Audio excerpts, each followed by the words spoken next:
This episode is the nicest episode of them all. It's nice. Level 69. 69. Well, the time has come, Chris. We have to 69 each other. You ready?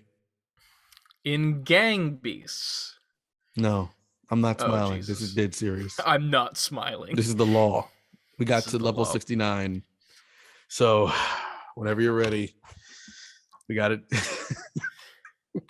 I'm like, what do you want me to do? Where do you want me to go? Prepare yourself. Prepare. But yeah, man, it's a time. Yes, of course, I don't want to read the chat, but then the chat exists. Here we are. We got Frankie already in the chat because we're live streaming this episode for the people that are listening on the later dates of Thursday and Friday. We're doing this a little bit late in the week because we actually had a very productive ass day on Monday. We did. Yeah. Super productive. Yeah, we both took off, and then I came over Ant's place, and we literally just recorded content for the podcast for the whole day, as if it was our actual only job that existed. It felt good. Felt good to just do that for like 6 hours. True. So keep an eye out. Coming soon for the Patreon peeps. That first episode coming at you guys. Did we decide on Monday for that, or did we want to do that? We said Monday or Tuesday. Yeah, Monday or Tuesday. We'll see what y'all think in the chat right now. We'll take a live poll, but keep an eye out for that. That'll be coming live on Patreon this Monday and Tuesday. If you're not a part of it, go join up. And I think it's the middle tier, right? The not standard edition. What is it? Deluxe. Standard deluxe collection. Collectors. One of these days we're gonna be like really quick with that, just like we are with the socials and shit. Standard deluxe collectors 3, 5, 10. See, the funny part is like I should know that because I typed the shit out. Yeah, but I type the description every day. When I'm done, I'm like, I don't know what the fuck I typed. 100%. We don't know what we talk about the day after, but yeah, man. CLD saying, so you just decided to do it live, huh? Listen, doing it live. We had to do it live because we hadn't had a chance this week besides that Monday to record, and by the time it came to like the end of the workday, the actual workday, that was when we cut because we were like, we got shit to do. I had shit to do. You had shit to do. I didn't do much shit that night, and I kind of regret it because I missed out on a day at work, but here we are. We also didn't record till right now. Yeah, so the middle of the day when I was sending all them headlines, I was like, there was no podcast recorded. Yeah. Tomorrow I would have woke up and be like, something's different. 100%. But listen, man, I got my cheat sheet next to me. CLD saying you gotta have a cheat sheet next to you. I got my phone and it's charging. So the ultimate cheat sheet. That is my cheat sheet. And of course your phone is charging. Because you're talking to me. Be fair, the funny part is last night I had it plugged in, but the way I had my shit jerry rigged in my room, it ended up like the brick fell out of the extension cord, and I didn't realize it at all. So I'm like, I wake up, get in the shower, and there's like this like suction cup thing on the wall that holds the soap. So I put my phone there, and I'm like watching. I think I was watching Attack of the Loop or Attack of the Vibe Check, whatever the fuck it's called, the podcast with Kevin Pereira and shit. And I was watching it, and I get done watching. I get in my room, I'm like, fucking toweled up and shit, and then all I see is my phone going, shutting down, and I'm like, what do you mean you're shutting down? It's fucking, I gotta leave in 5 minutes, and I need something to drive to work with, to listen to. Nope. The answer is nope. What do you mean I need battery life? I belong to you, Chris. You don't get battery life. I mean, it's fine though, but yeah, we got some cool content coming at you guys pretty soon. Yeah. I assume we'll talk about what we played in the what we played this week's section and what that in relative to what was recorded, but the Patreon podcast was fun, man. It was weird. It was. Cuz like we kind of wanted that to be like the we talk about whatever the fuck we want to podcast, and y'all just want it because, maybe you enjoy the podcast and you want to support us. And then it became, because I put up on Patreon, I'm like, hey, what do you guys think we should talk about for the first episode? And y'all just asked podcast questions. And like, it was fine. It was great. Like this podcast questions, like the gaming one, as opposed to that one, which was going to be like, maybe some like other stuff, like life and shit, like get into it. I definitely don't mind the gaming questions. Because that was fun regardless. Oh yeah. But I thought the Patreon is going to be like wild shit. Oh yeah. To be fair, I feel like as a first episode, like as like an appetizer to what it's going to be, 100%, it's going to be, you know, that's a nice appetizer into the Patreon podcast. But then in future weeks, it's when we get rowdy. And it's going to get rowdy. Special guest Ronda Rousey next week on the Patreon podcast. What? Next month, rather, right? Is it next? Do they get an extra one a month, right? That's what it is? Extra one a month. Is it a month or is it a week? I can't remember. It's a month, but I honestly was thinking of 2 a month. That works. And because then we still have to do one the live one. Huh? We have to do the live one with people. Yeah, we gotta do that. Now we're doing the live one without people, so it's kind of like, what the fuck? But also, here we are. Either way, there's gonna be extra shit. Yeah. Lots more shit coming at you guys. Fast and hard. Fast and hard, like this episode, level 69. Yes. I guess since we are live on Twitch, we can read the chat. I'm like trying to like maybe not read the chat, but I'm also like, nah, I gotta read the chat. Yeah. So CLD said work is overrated. I agree 100%. Unless you're doing what you love. This week at work has been just something else. I literally all day at work for the whole week, and I'm not gonna go into deep discussion because obviously I've just wanted to go home and work on so much shit. Like I gotta work on 2 to 3 videos for us. I got my own shit that I need to work on, and then it's just like constantly silent now. But yeah, man, there's that.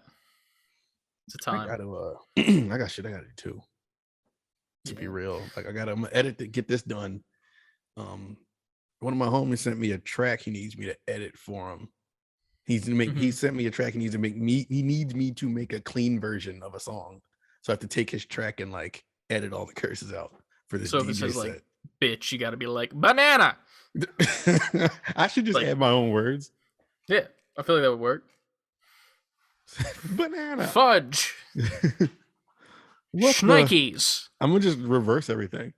So it's gonna be like, what the fuck? Even though that still sounds like fuck. What is fuck backwards? It's cool. Cuff. Cool. Like what the fuck? What the fuck?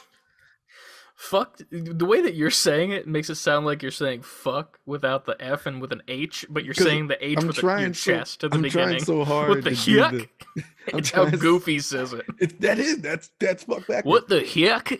I'm trying so hard to get the reverse sound in there and say the word. I feel that, man. But yeah, we got Frankie in the chat. We saying we support y'all. We appreciate you guys for supporting us over on the Patreon. And he said, so hentai questions. Got it.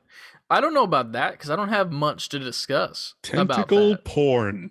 That's the answer to any question you could ask. It's not all that too. I know. Like there's more than that, but at the same time, I also am not of the people who partake in it. So like I'm just like, do you, you know, whatever. It's not a big deal to me.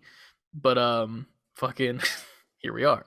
I'm just gonna go next Patreon episode. I'm just gonna, as soon as the mics come on, I'm just gonna be like, vaginas. Chris, please give me your thoughts. Discuss now.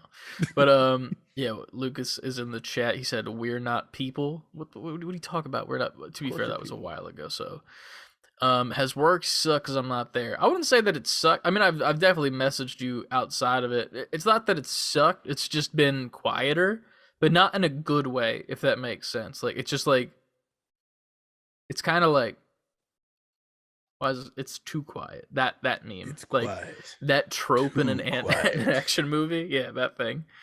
And I'm just like, I'm not opposed to it. I'm not like, you know, oh, this is bad, but it's a little too quiet for comfort.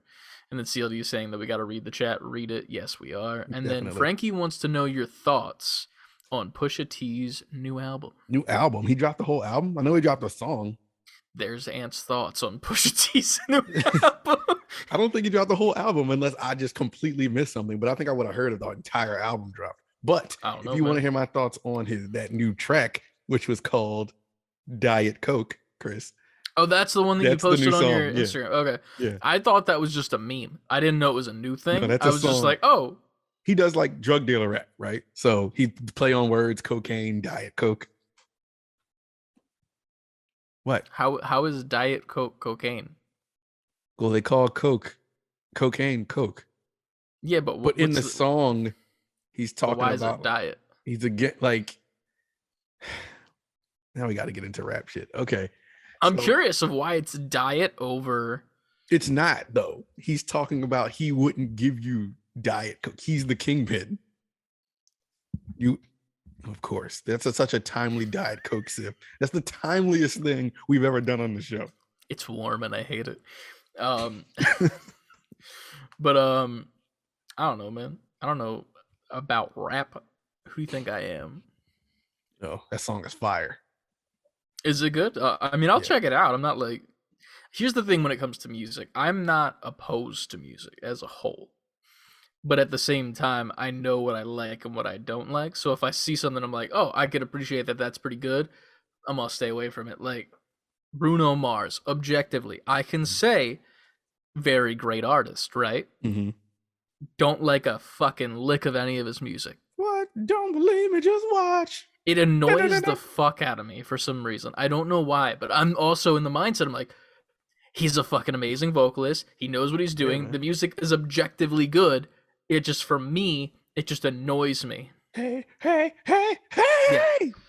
Like in the song with Pac, people just call him Pac, or do they say the full name for him? They say his whole name.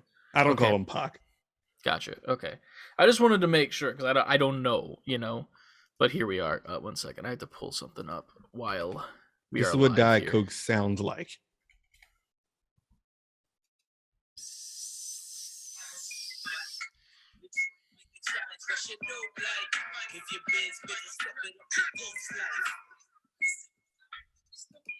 I would keep playing that, but I'm sure we get struck down on some service for playing. Mm-hmm. Most likely. I don't know, man. Is that who made that new song that's like viral on TikTok? You know what I'm talking about? Oh, the one. No, I don't know. What song? No, the one. I think it's rap. It's Pushin' P. Oh, that's Future, Lil Baby, and another guy. I don't know who else is in that song. I think the Baby is in that song. Lil Baby? Yes. That's a name. It is a name. But is the P in Pushin' P like a thing? P, like is it Pushin' P? The saying means to like keep it real. Keep it. The P means player, but keep it player, which means keep it real. So like keep it a stack or keep it 100. If I tell you that's not P, that means you're not keeping it real. That's not cool. What you're doing is not cool. You want to be pushing P. I want to be pushing P. Yes. Interesting. Okay. Well, the more I know. You sent me some video, and that's why I responded like he's pushing P. Listen, man. Do we have a mod in chat? Do I have mods? Is Ryan here? Are you a mod in the chat or no? How do I know if I'm a mod? Yeah, you are a mod. I'm a mod, Chris. Can you do me? You see the chat, right? With that bot in there? Yeah, can you get rid of that? Do you have like options to like report that and get rid of delete, ban, timeout? Yeah, do all that shit. So ban them. That's the hardest one. Get them the fuck out. Thank you very much for that call out. Thank you, Robbie, for being here. Appreciate you. Yeah, appreciate also, thank you for joining up on the Discord. Very much appreciate you guys. So yeah, we have a lot of stuff to talk about this episode, needless to say. So without further ado, I say we just start the actual podcast. Now, the sad part is that I don't have the theme song loaded up on my computer. So the people that are here live, sorry. If you want to hear the actual intro, listen to it tomorrow on Spotify, and listen to it on Friday on YouTube when I re-edit this, and I'm gonna take this down once we're done, because I'm not recording, so I have to download it from Twitch. Fuck. Okay. Whoa.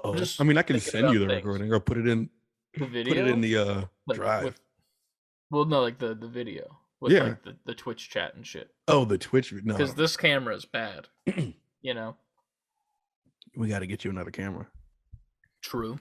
Plus, you're also recording from Zoom. You're not recording from Discord. No, I'm recording from Zoom. Yeah, and that doesn't have a camera on. Yeah, no. Shit. Well, I have an extra camera. If you want a camera. Oh, I'll just come get it real quick. Yeah. Stop by. I'll just swing by real quick. Yeah. But yes. So I think it's you this week for the intro. Probably. After a while, it's just like, man, whatever we feel like doing. Yeah, that's a good point. Would you like to intro the 69? Let's get into the 69, Chris. Right now.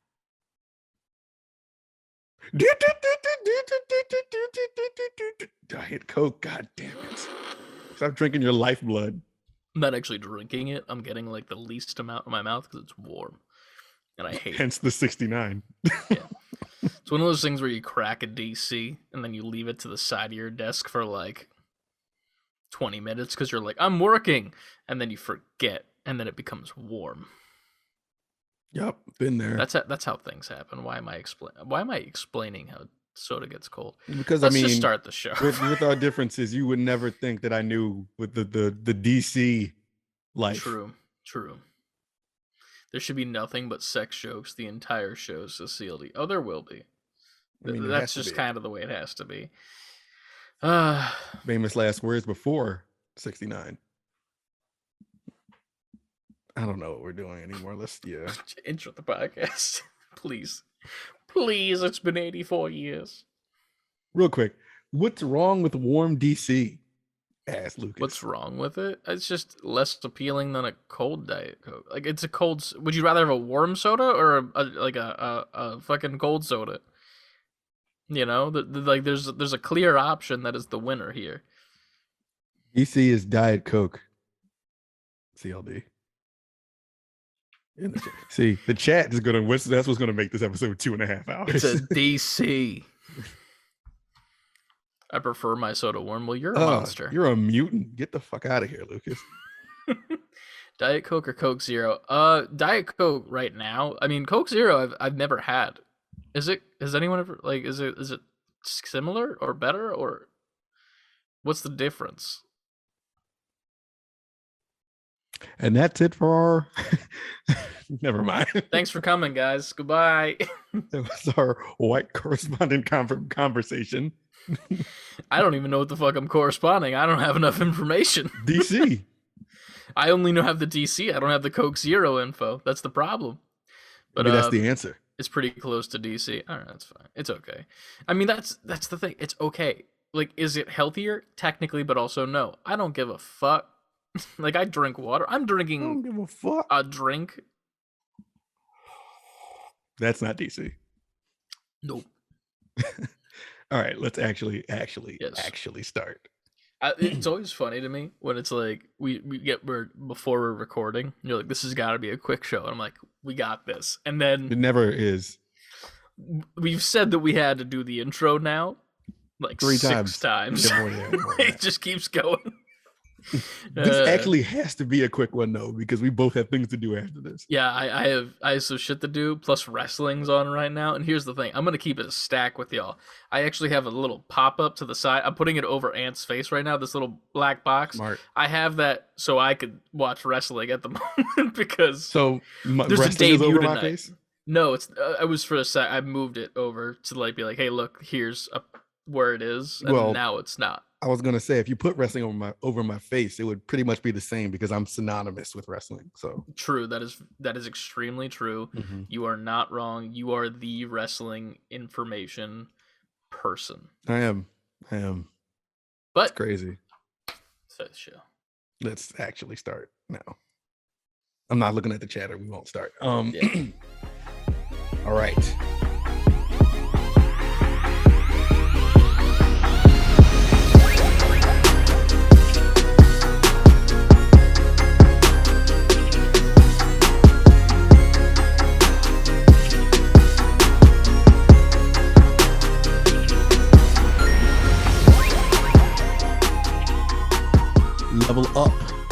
gamers, and welcome back to another rendition of the Save Before Quitting podcast, level 69. So nice.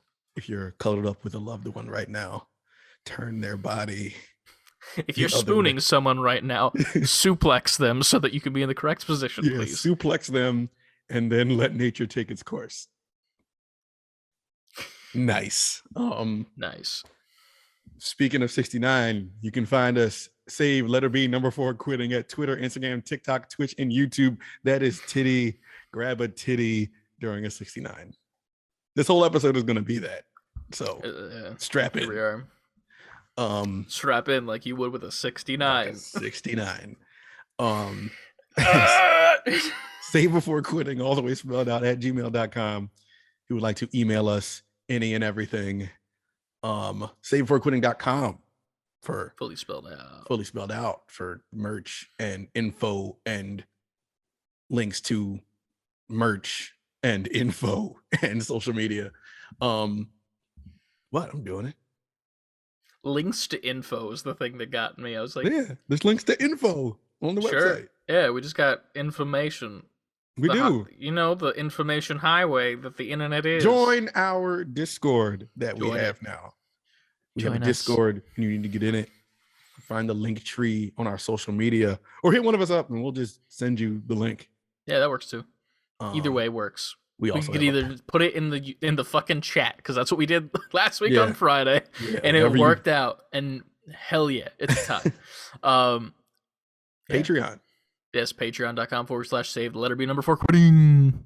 Yep. I'm sure there's some 69s in there. After the first episode, sure. But join up. $5 tier gets you a free extra podcast every single month. Probably gonna maybe change that to 2 if we can swing it. We're probably gonna up that to 2 podcasts a month. But we'll keep you guys posted. And then the $10 one actually gives you the option to come on the podcast, which we are still figuring out what that day will be. It'll be live on Twitch like it is right now. We will send you a link to a grid fam via the Discord, and then you'll sit in this little waiting room until we want to pull you in for like a little question section that we normally do every podcast. So you get to come on and tell us your thoughts, and if you want to talk about something specific, we can, talk about some specific stuff. Or if you just want to fucking shoot the shit about some 69s, we got that too. Yep. We don't got to be about games. We can talk about whatever you want. Exactly. Whatever you want. But after all of that, Ant. Yes. Because we didn't introduce what our names are. This is Ant. I'm Ant. I'm Chris. And Ant, what did you play this week?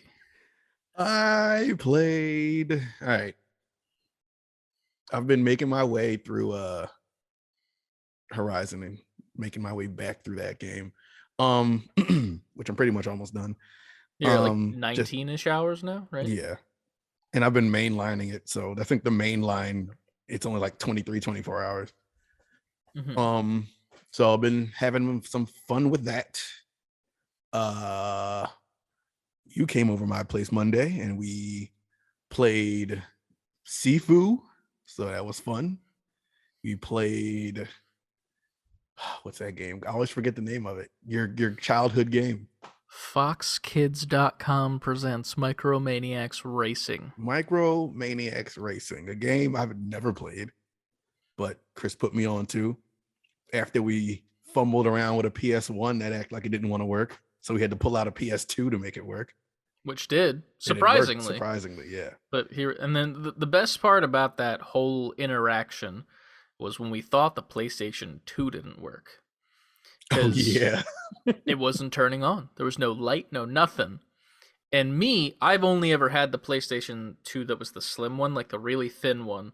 Yeah, I had the fat one. The OG big boy, right? And the person that owned it, would you like to tell the story, Ant? It's been a very long time. Let's just say that, first of all, since I've turned on a PlayStation 2. So I plugged it all up and the lights weren't coming on. I'm hitting the buttons in the front. I'm like, why isn't this coming on? I'm like, oh, it's fucked. The PlayStation 2 is done. It's broke. And then I looked on the back of it after we tried over and over and over and over again. I was like, oh, yeah. There's a switch on the back of the PS2 that you have to hit first and then turn it on. Totally forgot. I thought it was done. It's like that Charlie Puth song. that's on TikTok. The light switch John, where he like flipped the switch and he's like, "I'm gonna make a song." That thing. No, I have no idea. You know, so you turn me on like a light switch, and then it goes like, and then it goes the rest of the song. Take your word for it. Sure. Pushing P. P. Other than those games, which were fun as hell, I think that might be it. You did supervise some gameplay this week. Oh, Trenton. Don't sound so fucking mad about it. Cause man, y'all don't understand. Disgusted. Look, the time between him asking to be on the stream and then him being on the stream, y'all don't have that in between part. So by the time he's on there, he's in heaven. But my entire 3 days of him like, can we stream? Can we stream? Can I stream again? I'm like, no, not today, not right now. Yes. I'm like, it doesn't work that way. It doesn't work like, let's do it right now. It was funny on Monday when he got back from school. I think it was right when we started recording Micromaniacs. And then when we finished, he's like, "Oh, can we stream? Can we stream?" And you're like, "Maybe later tonight, whatever, blah, blah, blah." And I'm like, "Oh, what are you guys going to play?" And he's like, "Oh, we're playing Roblox." And I'm like, well, how about you guys play a game together? Like, that'd be kind of cool if you guys were like some co-op. And he's like, "No. How about I play Minecraft where I play by myself?" And I'm like, "How about Minecraft Dungeons? You guys like that, right?" And then he's like, "Minecraft. I can make Minecraft Dungeons in Minecraft." And I'm like, "Yes, but no." He wants to be the star of the show, as y'all saw. It's fine. It is. It's one of those things. And then he was he had like a little Mario hat in the basement, so he was like flinging it at me, and I was like, "How about this? I'll make you a deal. I'm gonna throw this, and if you catch it, then y'all can play Roblox. But if you miss, you gotta play Minecraft Dungeons." So I'm like, not trying to be that guy, but I'm like, I'm gonna make this at least a little difficult. This kid turned into the best wide receiver I've ever seen. Out of nowhere, because he's no way he's gonna lose. This kid could have fucking jumped 2 stories up and grabbed that Mario hat out of the sky and like just grabbed it. And I'm like, "Well, I'm sorry, you're stuck on Roblox." Like, I can't argue. I made the deal. This is what happens when you try to make a deal with a child who apparently has superpowers, and it's just, whatever. But you sign him up for something that involves catching some sort of ball. You left. And then he was like, "Are we gonna do it right now?" I was like, "No." I'm like, you just got home, you gotta get washed up, you have to eat, you have to do all these things before you get to that. So he runs upstairs, like, "All right, wash me now." I'm like, "Okay," like, slow down. Wash me. So he gets washed and everything, and comes back downstairs, and we're making dinner. And there was still about an hour, like 45 minutes before it was done, but it was already getting kind of late. So I was like, okay, well, if we eat, it'll be closer to his bedtime. Yeah. So I'm like, all right, I'll stream. We can stream until the food is ready, which is why the stream ended like it did. But he gets down here and he can't. Like, I'm just setting it up, and he's like trying to touch stuff. I'm like, "You don't know what you're doing. You're just very excited. So stop before you break something." It'll start. It'll just start if I push the buttons. That's why. That. So it finally starts, and I even hit you up on our personal Discord. It was like, "Yo, I'm about to stream real quick. No intro, no nothing. We're just going in." I saw that, and then I came in, and I'm like, "Oh, fuck." And the settings were still goofy. Oh, yeah, it was all fucked up. We were doing stuff earlier because we were trying to get, like, good quality for the cameras with the gameplay. So you'll see when it comes out. You'll see. But it just didn't go back. And I was like, it should have, in theory, because the one did. The regular setting went back, but then the secondary setting, which is like, yes, we're going to take it in at this resolution, but we're going to output it as a different resolution. So then it stretched you guys like really wide for some reason. I was like, which was funny because when I opened my phone to like check the stream, I saw how it was distorted, but I'm thinking like, my phone's acting stupid. Nope. and then it was everybody Streamlabs. was cool. Everybody was cool in the chat. And then you came in and was like, "You look fucked up." I was like, "Oh, I was like, what the fuck happened?" Then I was like, wait, I need your help. And then we Yeah. fixed it. But he enjoyed it. He has Yeah. the streaming thing like vocally down because he's all like, Oh, yeah, yeah. subscribe. He's reading chat. I'm like, all right, man, you're making me look terrible. You're so good at this. Hey man, you get it with time, you know. And to be fair, most of the stuff I feel like that he watches includes that kind of stuff. Like Yeah. I forget what he was watching one day when I was over, but it was like it was a kid playing Roblox, and it Mhm. was literally just like a gameplay video. One thing that I thought was very funny in the video is that people in the Roblox chat would be like, "Hey, can I get a screenshot with you to the creator, this kid?" Mhm. And he'd be like, "Yeah, sure." And then he would just stand there for a couple seconds while people would take screenshots with him. And I'm like, It's wild, yo. this is so weird, but also like, It's the I future. I get it, It's where we are kinda. now. Yeah. But yeah, and like the kid would say all the stuff, like he'd be like, comment, subscribe, all that jaw, and like just make a big deal of it. And then he's watching like them back to back, and I'm like, Mhm. I could see why you learn this fast Yeah. in today's day and age. But yeah, As fast as he was going in and out of those Roblox games. true. Wait, what It- did he call when he was shouting everybody out? What did he call Ryan? I don't remember. I literally wrote it in the chat, and he said that he had to like make that his new username. That was But funny.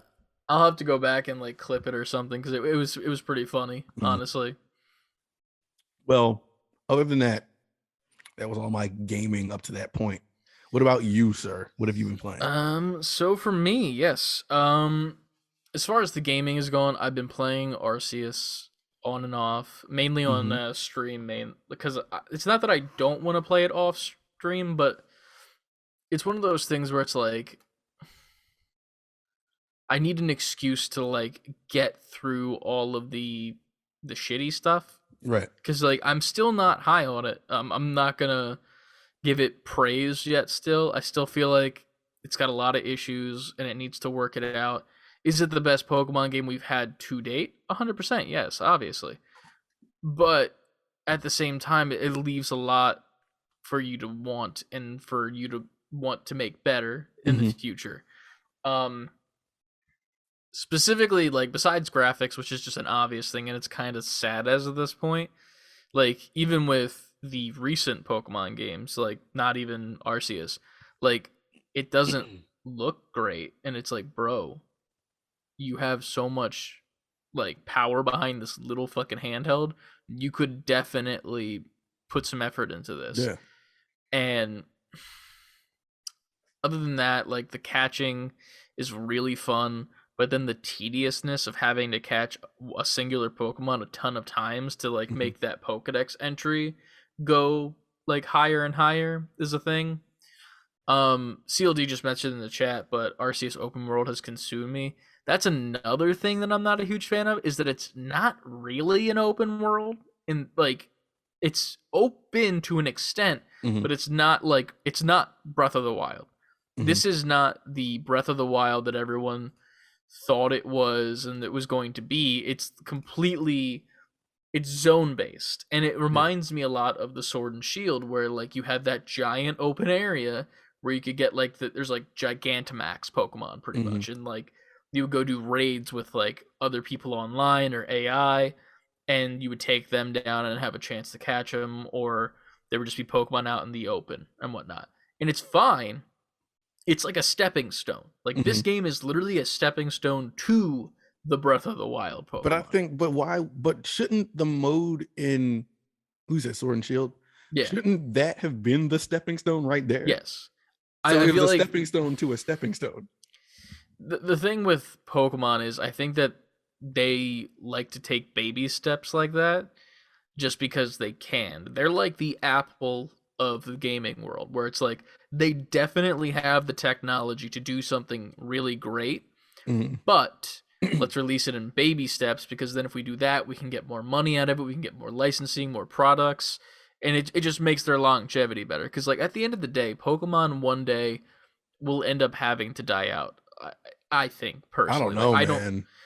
I think it might at some point. Like it's not going to be as popular as it is, and it continues to be, because they're gonna.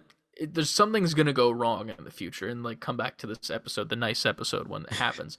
I feel like they're gonna release a generation at some point that is quite literally just dog water. Like it's just shit all around. Like the starters are shit.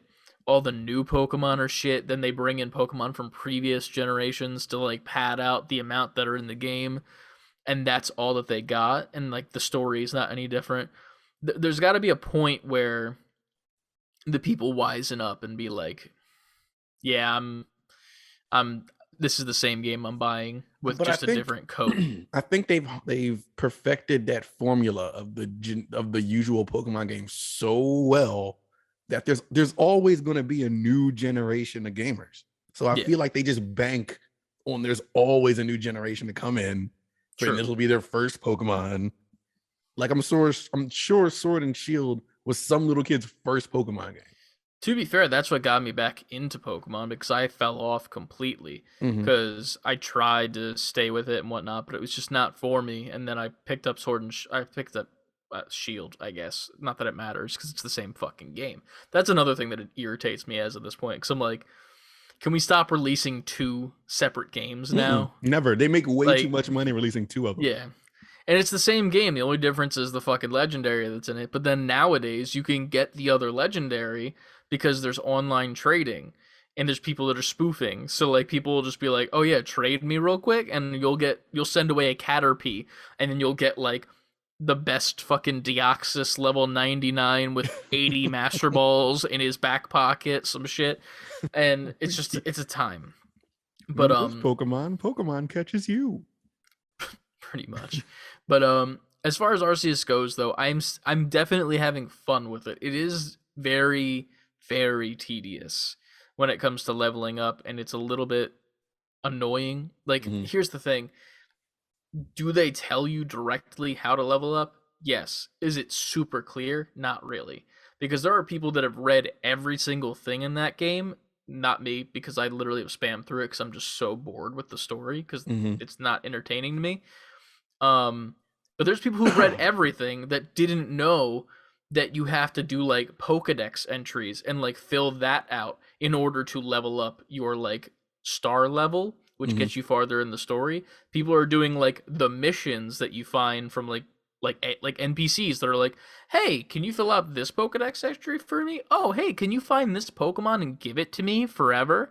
Like, it's not clear, like super clear. Like it's there, but it's not as clear as it could be. That being said, I did get a shiny though. That made me smile, ladies and gentlemen. Look how happy this kid is. Yeah, that was a time. I released the first TikTok of that series because I'm gonna bank the fuck off of that shit, because that's how you get good views on TikTok is you post a shiny video, and then like at least for hours it ran away from me. But I saved preemptively, and some guys in the comment. There's 2 lovers in the comments of that. That's a different thing. That video. There's some weird role play going on in the comment. If you want to go check it out, be warned, it's kind of weird. I'm not gonna yuck their yum, but Jesus Christ, maybe somewhere else. But there was one person who was like, "Didn't he save prior to it showing up?" And I'm like, I'm gonna leave that as a mystery to whether I got it. So I can make the one where I got it, but I can also make one out of me waiting for the game to reload, as in like reloading my save and me being stressed. And then I can also do the whole meme with like the "oh no" that thing. I can do that as it flies away, and then like slow-mo it, and then put it on my face of pure shock and disbelief. I have options. Look at you here. Fucking I can the algorithm spam. like that. I can fuck the algorithm like it's been fucking us. I say, we might fuck you back though. I hope so. But anyway, in the chat, Robbie said, "Before Legends, my last Pokemans game I bought was Platinum for the DS." Damn, man, that was a while ago. But I think mine was X and Y for the DS. I think I didn't play. Dog. Damn, Gold. Damn. It's my last one. Yeah, but CLD is saying, "This is why I'm saying Legends should be the new standard. Like they could remake all of them this way, and I would still play them. I don't know if they need to do like remakes of everything, or if it needs to even be a standard. I think it just needs to be its own thing. Like, this needs to be the Pokemon for the older generation that won't fucking let go of Pokemon, that'll still buy the bring the generations in Pokemon. Like, we need to have both. You need Pokemon to believe in generations. Yes. Unlike Nobody really PlayStation. does nowadays, so yeah. But that's what I'm thinking. On to a good game. Fucking Sifu, dude. C motherfucking foo. 4 letters, dope as fuck. I am so impressed with that game. Yeah, I didn't expect it to be what, like, I expected it to be what it is, but I didn't expect it to be as much of what it is as what it is. Yes. What's the studio's name again? They had a game prior that was like, I forget the name of the game, but someone will find it. Yeah. If you know what the name of the game is that they did prior that was like the model for this, let us know in the chat. It's escaping my memory. We need to know who made it, then you can find the rest of the information. Fucking this game does kung fu and like John Wick-esque tone and like revenge and like everything that was good about a kung fu movie back in the day. It does it times like a million, in my opinion, humbly. Not only that, it just works so well. Yeah. Like, you feel every single hit, whether it be you hitting someone or you getting hit. And like, you really need to pay attention to everything that's happening. You need to dodge every punch or block it or parry it. You have to do so much in this game to pay attention. Legitimately work, which it leads to its reputation of it being a frustrating game at times. Because when you finish a level, like you beat a boss, you really feel like you have to sit the controller and like, I really feel like I sat there and fought this person. Because it's that game, like, you have to think of so many different moves. You got to think of your dodges, your parries, your punches, your kicks. Is there weapons around you? Can you get your health back? Do you need to focus? But all the while, they're still throwing everything at you. It's a lot. In a fun way, Absolver. Huh? Absolver. I think that was the previous game. Okay, it might have been, yeah. I did hear somebody mention Absolver in relation to this game, so it's like the same fighting, pretty much. But to use your word, frenetic. No, this game could be called frenetic. Literally, honestly, I would honestly not be mad at all. Like the story is so simple behind it. It's literally like the current. I don't want to spoil it. The intro at least, because we're gonna put out a video of the onboarding is amazing. Yeah, the way that you learn how to play, and then right after how you learn how to play, you are introduced to the actual story, and then the opening credits. Everything that happens in there, so fucking good, my dudes. Yeah. You'll see our reaction to that, because that was nuts. Yeah. I feel like the whole entire first video is literally just going to be us playing the intro and not even getting to the first level because of how just good that was. Yeah. Getting to the title card even. But it's so much fun. After we played for maybe 2 hours-ish at your place, I actually came home that night, was going to edit the videos while the stream was going on, and then I didn't because I got sucked into Sifu to the point where I was like, I need to keep redoing this same run so that I can become younger for the next area. Right. And I've gotten it down. So pretty much what happens is you age, like say you die 3 times in a row.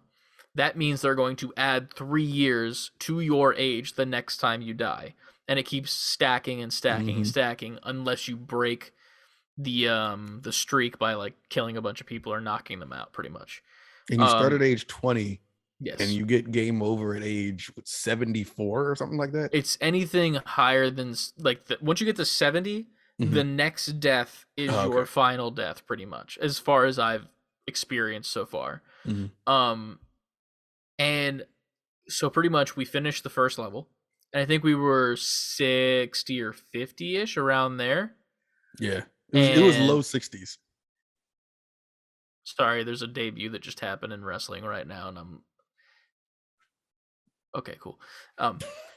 Sorry. It's just cool to see. One wrestling lover to another. I get it. Anyway, so sorry. So we got to age 60, and then when you go to the second level, the club, pretty much what happens is that you have to start at that age. So you can't go younger, you can't do anything else. You start right fucking there. Yeah, so if you're 60, you're starting the next level at 60 years old. And as you old, your damage goes higher. Like you do more damage because you're, wiser and you're hitting better shots. But your health is lower, and like it's easier to break your concentration and your blocks and whatnot. Who debuted? It was that dude from New Japan, CLD, Bullet Club guy. Fuck, Jay White, I think. Yep. But see, if it was New Japan stuff, I would be very fine with you not knowing, because I don't even know it, to be honest. But I just know that he's a big deal. Anyway, so I came home and I just kept playing that first level over and over and over again. And the first level is like a whole entire apartment complex, like top to bottom, of like multiple floors,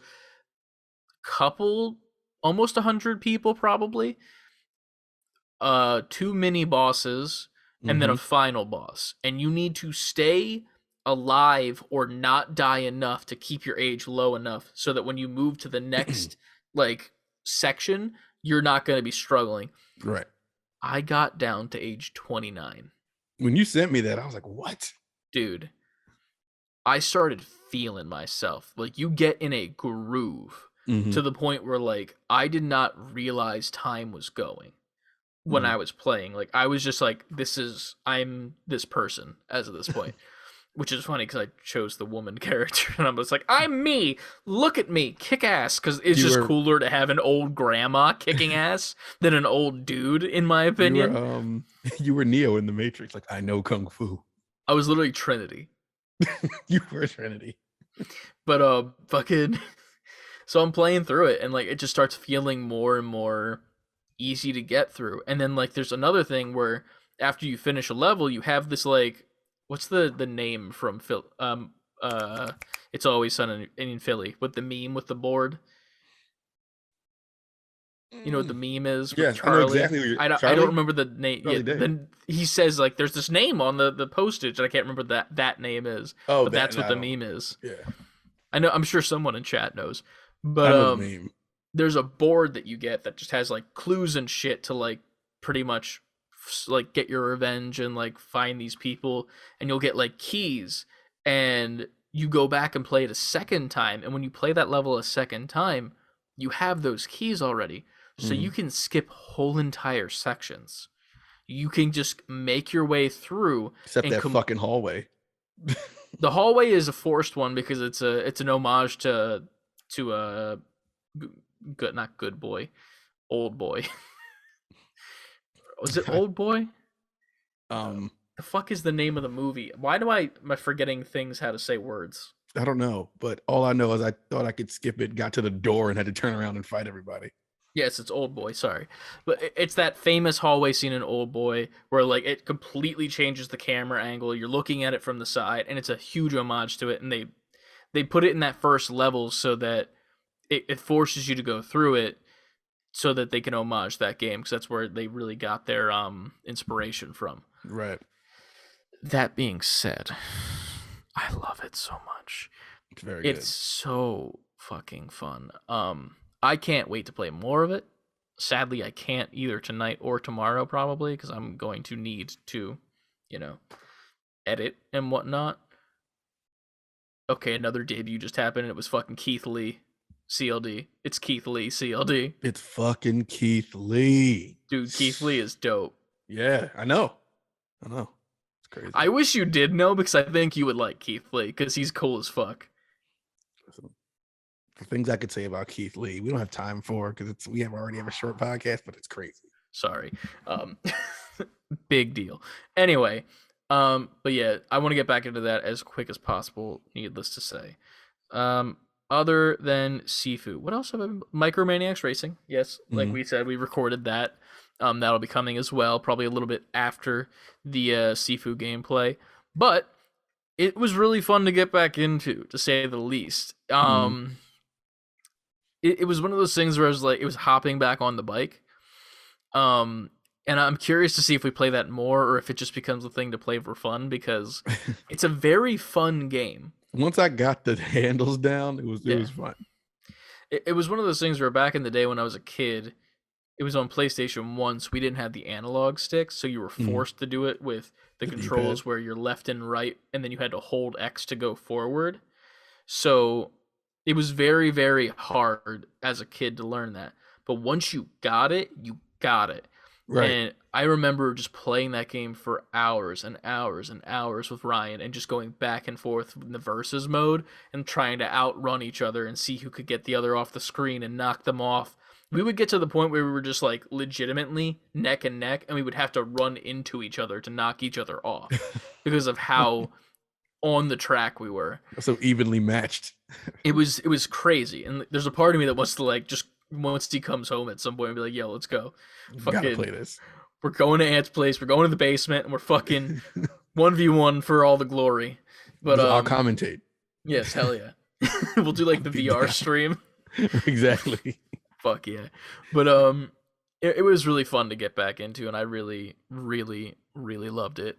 But yeah, man, that's pretty much all I played this week. It's just those 3 games. I've been working on a side project in the meantime that's gonna maybe help me out in the future. It's looking pretty good so far, if I do say so myself. If you know, you know. You already got it. I hope so. The thing is, there's not really a turn-in date, so I'm kind of just like, I want to get this done as quick as possible type thing. So then, like, I make the turn in the date, and the turn-in date was me doing it quickly, I guess. But here we are. But yeah, that is what we played this week. Yep. Very much appreciate you guys. It's a good time. It's a time. I wouldn't say good yet. It is a time. But yeah. It's one of those things that are times. Those happen a lot. Well, yeah, that's where we are now. Yeah. All right. So, obviously, since we're recording on Wednesday, there's a very specific thing that we're going to be talking about in the news section this week. We want to save that for last, I assume, and then we'll do the rest. We'll do a quick brush through of the news. Man, Yeah. I gotta spend like a million years on it. Right, let me scroll back and see where the heck you started spamming. I think it was the Battlefield stuff, right? No, wait, the Steam Deck as well. Yeah, no, that's where I'm trying to figure out. Oh yeah, Bruno Mars and Anderson .Paak in Fortnite. There you go. That is a thing. We mentioned that is a thing because it's we in said the title we would of this now. video. Moving on. Yo, what's up, Josh, in the chat? How you guys doing? Josh, what up? We're literally right at the news section right now. No. Obvious news to talk about. Bruno Mars and Anderson .Paak in Fortnite. There again, we mentioned it twice already, 2 times more than it needs to be. No, I got you. Rockstar confirms active development for the next entry in the Grand Theft Auto series is well underway. We look forward to sharing more as soon as we are ready. Yeah. So, dude, I don't know, man. I don't care as of this point. So, obvious news, Grand Theft Auto 6 is coming. Yeah. It's I don't know how to explain this. I've not played Grand Theft Auto 5. Ever since it's come out. I've watched gameplay of the campaign. I've seen people play online. I see the appeal. I get it. Don't give a fuck. I don't care about GTA anymore. I don't think it's a series that... I don't think it's not that it shouldn't be going on anymore, but it's one of those series where I'm like, I don't care that it exists. I like 5. Story-wise, I haven't played much of GTA Online. As far as it, they'll never not make it because it pretty much is the fort. Like, if they decided we're not going to make Grand Theft Auto anymore, Take-Two would go to Rockstar and be like, what are you doing? You will make Grand Theft Auto. Yeah. That can never not be a thing anymore. It's pretty much a staple in gaming at this point. True. It's like them saying we're not making Call of Duty anymore. Yeah. I feel that. I just feel like I'm tired of it. Like, I'm in the same mindset when it comes to Call of Duty as well. Like, I'm at the point where I'm like, I don't want there to be a new Call of Duty ever like another one every single like 2 years or whatever, I'm like kind of done with it. But for GTA, it's like, do people even care really that 6 is coming? Yes. Because in theory, 6 is not going to be like the same people, right? Because they don't follow the same people in every single game. No. So like, it's not like these characters that you know and love in 6, you know, like it's just some random new shit. That's it. This game hasn't made the money it's made because people don't care about it. That's true. And it comes out so far away. I could see if GTA dropped like Call of Duty dropped. Yeah. When they show a glimpse of a peak of a trailer of GTA 6, people are gonna go insane. Yeah, I agree. Maybe it's just not for me personally. And I was a San Andreas kid, and that was it. Like, and I had never even beat the game. To be fair, I only used cheat codes after a certain mission. And I was like, yeah, I'm just gonna have fun now, because I just did not care anymore.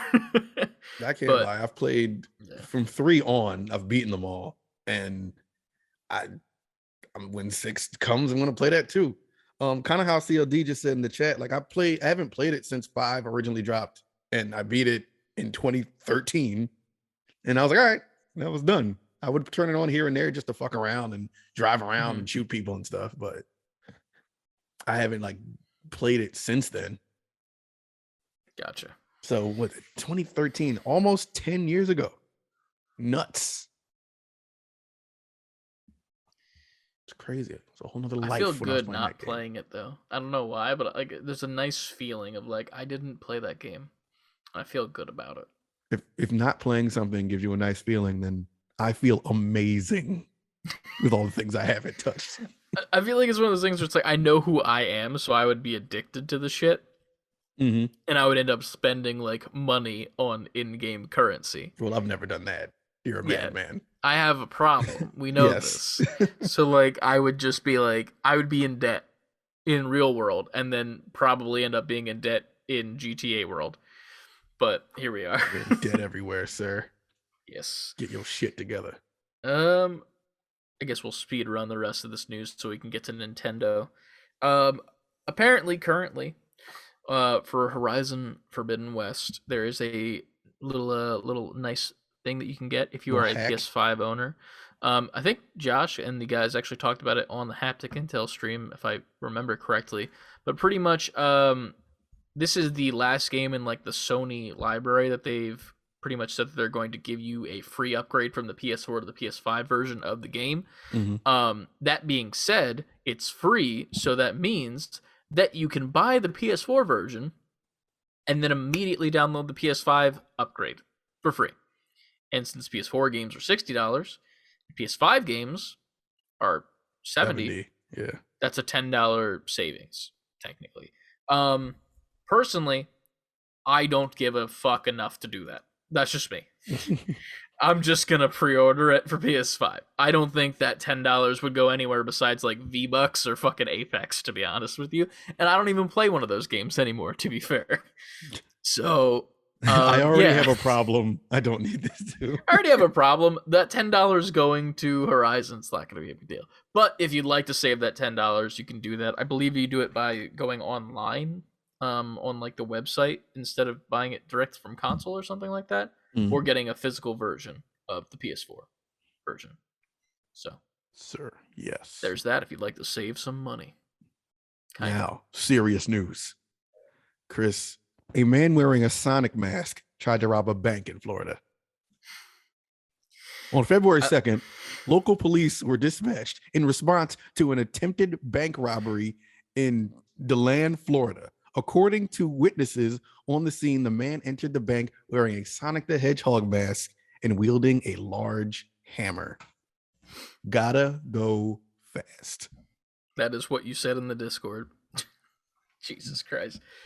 That's so funny to me that he came in with a large hammer, like he's in fucking the original Donkey Kong. He should have had a Donkey Kong mask. Or Mario mask. Mario, yeah. I mean, he should have been a Mario mask, man. Florida Man is Mario. That's pretty much what Chris Pratt is as of this point, right? He's Florida Man. Why? That would be a good movie. Like, write a script that's similar to Joe Dirt, but call it Florida Man. It's almost Cast like, Chris why doesn't Pratt. that happen yet? Yeah, that's How many Joe Dirts have there been? 2 or 3, and then I think there's maybe a new one coming. Let's say there's 2, right? I don't know for sure. Yeah. Joe Dirt 3 should just be Joe Dirt 3 Florida Man. No, it shouldn't be Joe Dirt 3 Florida Man. It should be Joe Dirt 3 versus Florida Man. It should be like Freddy versus Jason, but it's Joe Dirt versus Florida Man. Oh, well, in that case, we got to give Florida Man his own solo movies first and then build up to Joe Dirt versus Florida Hell Man. yeah. Hell yeah. Chris Pratt gets 2 to 3 movies as Florida Man. Then we get the Versus movie, which isn't canon to the universe, but it's cool enough to be kind of considered canon by the real fans. And then we get one where they team up and they have to take down a bigger threat. Who's the bigger threat?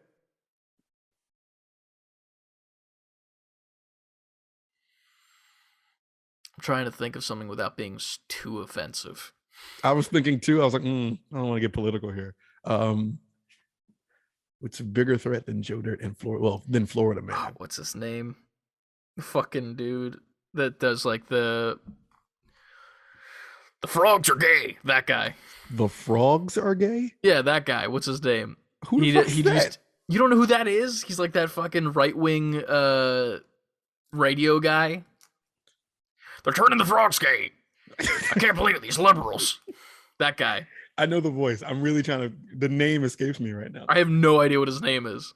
I just know that he's terrible. Fuck. The frogs are gay. Well, that guy. Fight the gay frog guy. Florida Man versus. It's a quote, just so that we're all aware. That's a quote that he said, not something that we believe for context. Florida Man versus the GFG. Joe Exotic in the Amazon. That's not who that is that I'm referencing. That is a crazy fight, though. Florida Man versus Joe Exotic. Oh, man. But next up in the news, there is a full video released from Linus Tech Tips this week, and he took a hands-on look at the Steam Deck, even deeper than he did before. Needless to say with this video, and you can even see it in our Discord, I think the hype is just getting more and more apparent for this console and what it can do and what it could be for the future of gaming. One thing I did mention, I think when we were talking about it, is that it's weird how they haven't showed the docking feature really at all yet. Does it come with that? I don't know if it even comes with that. I don't know if it comes with it per se, but they made a big deal about it in the original announcement, like the very beginning. Well, I do know that the full embargo hasn't lifted yet. So while they're saying things, there's other things that they're not allowed to talk about yet. Yeah. So maybe I'm sure it's coming, but it is weird to have not brought it up yet. It's one of those things where it's like you would think that would have been a part of this one where they're very hands-on with games. But I don't know. There was a lot of performance reports. Definitely go check it out if you're a part of the Discord. It is pasted in the gaming news channel if you want to go watch that. It's a good watch.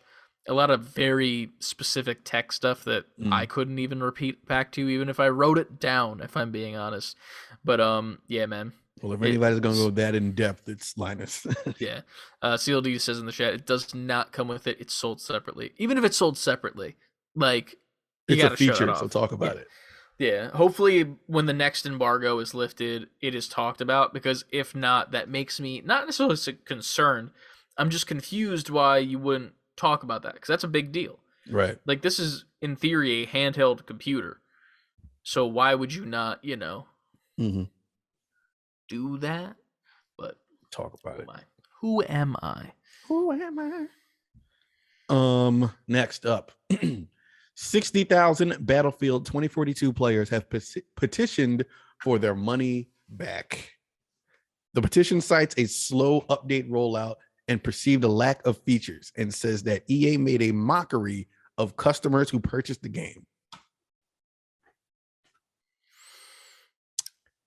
Yeah. Have you played that? I know you have it. I played it a little bit when it first came out. Like, it was one of those things where I had pre-ordered it to play the beta. Didn't have a good time in the beta because it was just not polished at all. Glitchy, not polished. And then personally, I'm not a Battlefield guy. Like, if I'm going to call myself one of the two people, I'm definitely a Call of Duty person more so.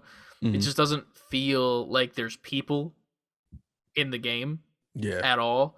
And then when there are people in the game, and you're dying every you're second. dying like that, and it doesn't feel good to me. That's just me. When the full game came out, I played a little bit with Josh and Brett from Haptic. Little bit. They hated it. I wasn't on the hate train per se, but I just knew that I was not going to play this forever. Right. Would I like a refund? Sure. Am I mad about it? No, not really. I mean, I'll join the petition. Fuck it. Give me my money back, please. Thank you. There's a rumor floating around saying they're gonna make it free to play soon.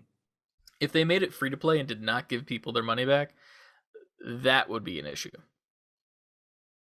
Yeah. Well, I think it's not the whole game. I think the what's the mode that everybody's going to it for? Whatever the big team battle type thing is, that's Halo's the whole version, no, the one the super customizable thing. Oh, Portal? Yeah. Just Portal? Something like that. I know it's not the entire thing. Parts of that game would be free to play.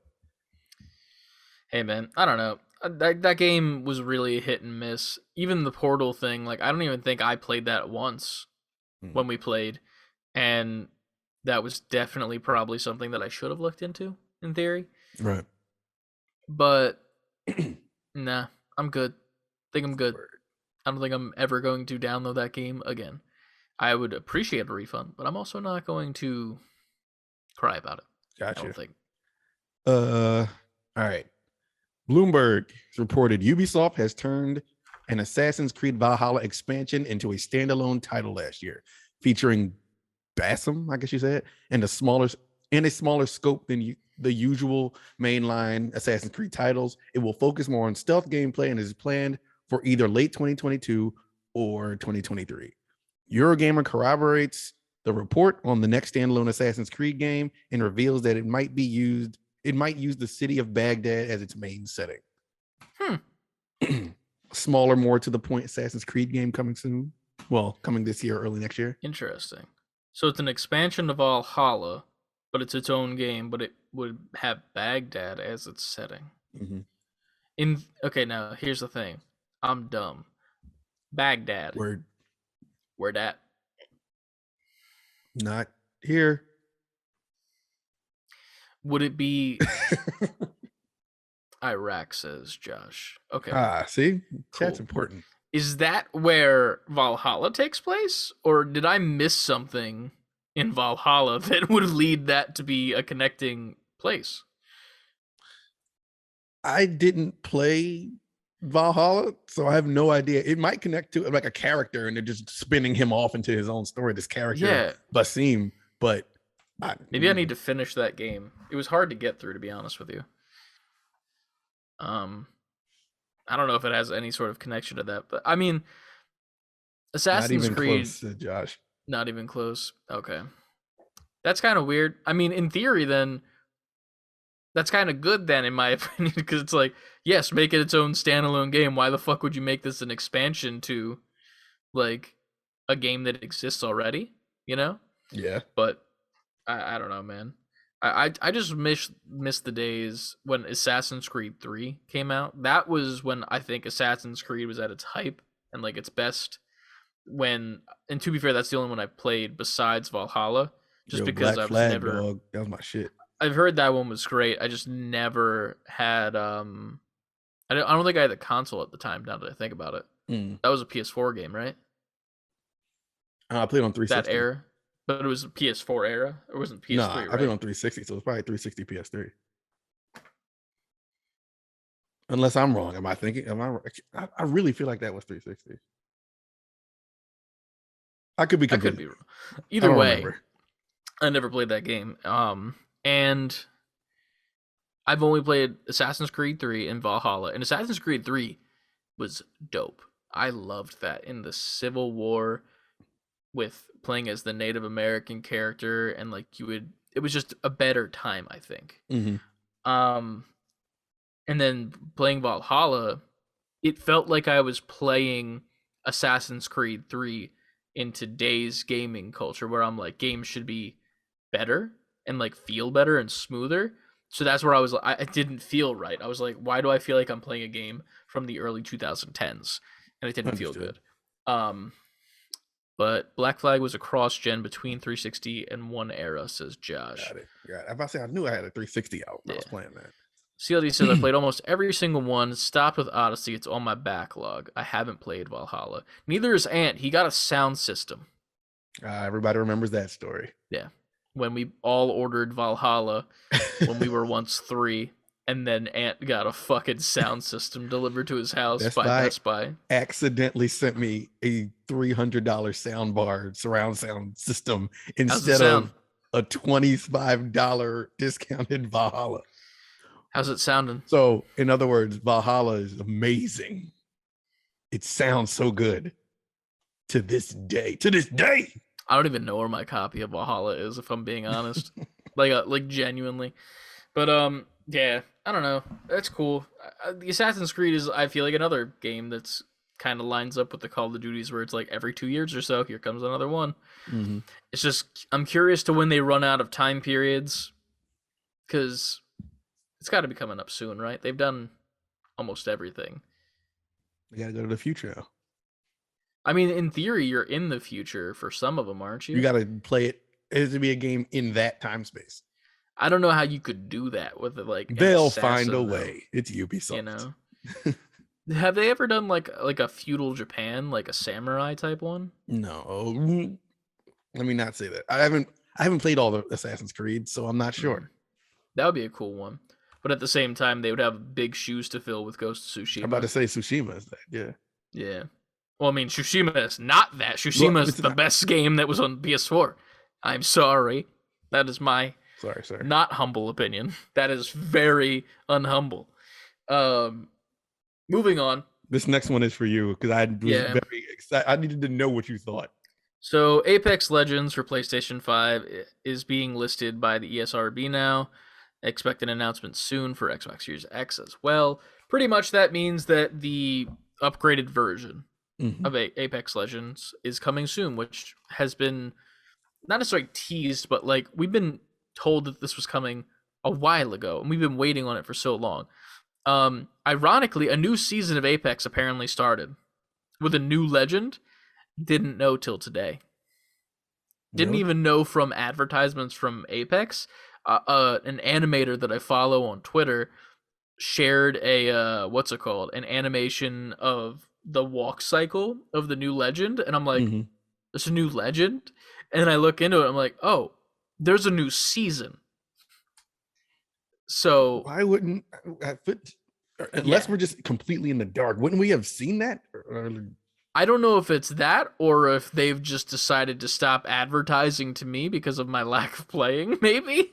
Because just following general game news, I feel like we would have saw that. I don't know. I feel like Apex is definitely falling off a little bit. Not in the sense that it's any worse. Like, it's still a very mainstream title. I think it's still one of the best BRs that are out there. I will never refute that. Maybe I'll try the new season and get back to you guys next week and see how it feels. Maybe if Josh wants to re-download it to the console, I'll toss it back on, and then we'll make Brett happy for his birthday, which is Brett's birthday today. Happy birthday. You'll hear this Brett, later. But Josh is never playing it again. Listen, man. Ever. It's for Brett, man. It's for him. The one who spent like millions. Nah, he got his gift. I saw that on Twitter. Saw it. It was funny. Anyway, that's I don't think much of it. It's been something that we've been waiting for like, it feels like years now, honestly. I think it's been a year. Said Josh in the chat, but it feels like it's been years. And it just, there's no talk about it. It almost like went radio silent with the upgraded console version, kind of how like Overwatch 2 went radio silent for a long time. But yeah, I mean, if it comes out for PS5 and we get the upgraded version, I'll definitely download that to my console instead of the PS4 version to have it. I don't know how much I'll be playing it, but here we are. It's a time. Next up, According to Business Insider, Google is planning to salvage its Stadia technology and is currently shopping it around under the name Google Stream. Insiders claim that the actual consumer platform Stadia has been deprioritized. It continues. Dude, I have never known what Stadia is. So some of these partners include that they're shopping this to include Peloton. Their game Lane Break apparently uses the tech. Bungie apparently interested in their own streaming platform, and AT&T, who used to let their customers stream Arkham Knight from their web browsers. Google also talked with Capcom, who apparently considered whether to let people run demos from new games on their own website powered by Google Stream. So they're shopping this thing around. Stadia pretty much is, like I said, like this says, it deprioritized it. They're killing it quietly while shopping the tech around to everybody else. Interesting. I mean, they got to make their money back somehow, because I feel like Stadia, I remember when it was first coming out, they advertised the fuck out of it. They halfway sold me, because I was just like, they're making this seem really like the next big thing. I was never interested enough to like look into it and be like, oh, is this a thing that I could use? But it was one of those things where it was like, I could not go 2 hours watching actual cable television without seeing at least 3 to 4 Stadia commercials. And it was just constant, over and over and over. It was on YouTube ads. It was like everywhere. And then it just slowly started to dissipate. And then I never looked into Stadia. Never. I don't even know if it's a physical thing. That's the thing. It's a controller, and you can use like a Google Chrome plug into your TV. This is the first time I'm hearing about it. My thing thing with Google Stadia was like, what are you giving me? They didn't have anything exclusive that you wanted to buy this console to play. We were already playing everything else on everything else, Xbox, PlayStation, PC, Switch. Like, they didn't have anything to make you want to do it. So then you got to pay for the service and pay for these third-party games that we pretty much already have everywhere else. Yeah. So they didn't even have anything exclusive, right?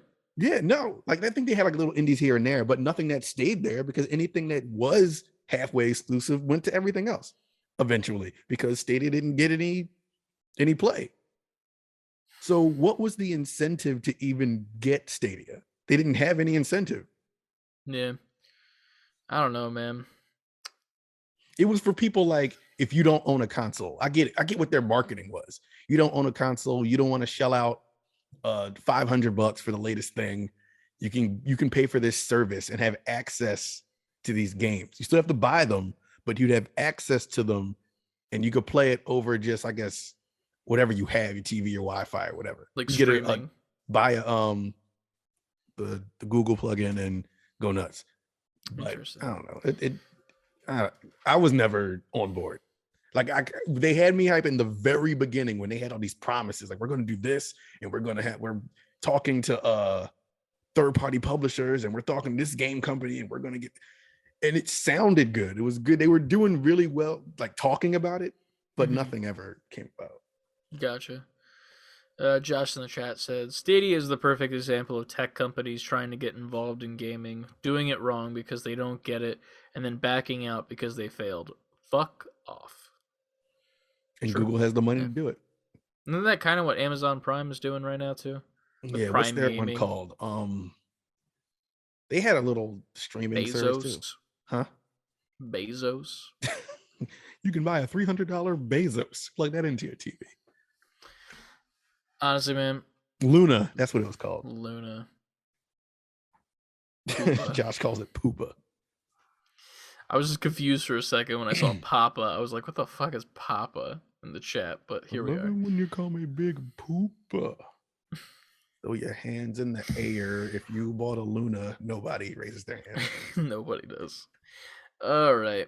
So now the big news of the day, specifically.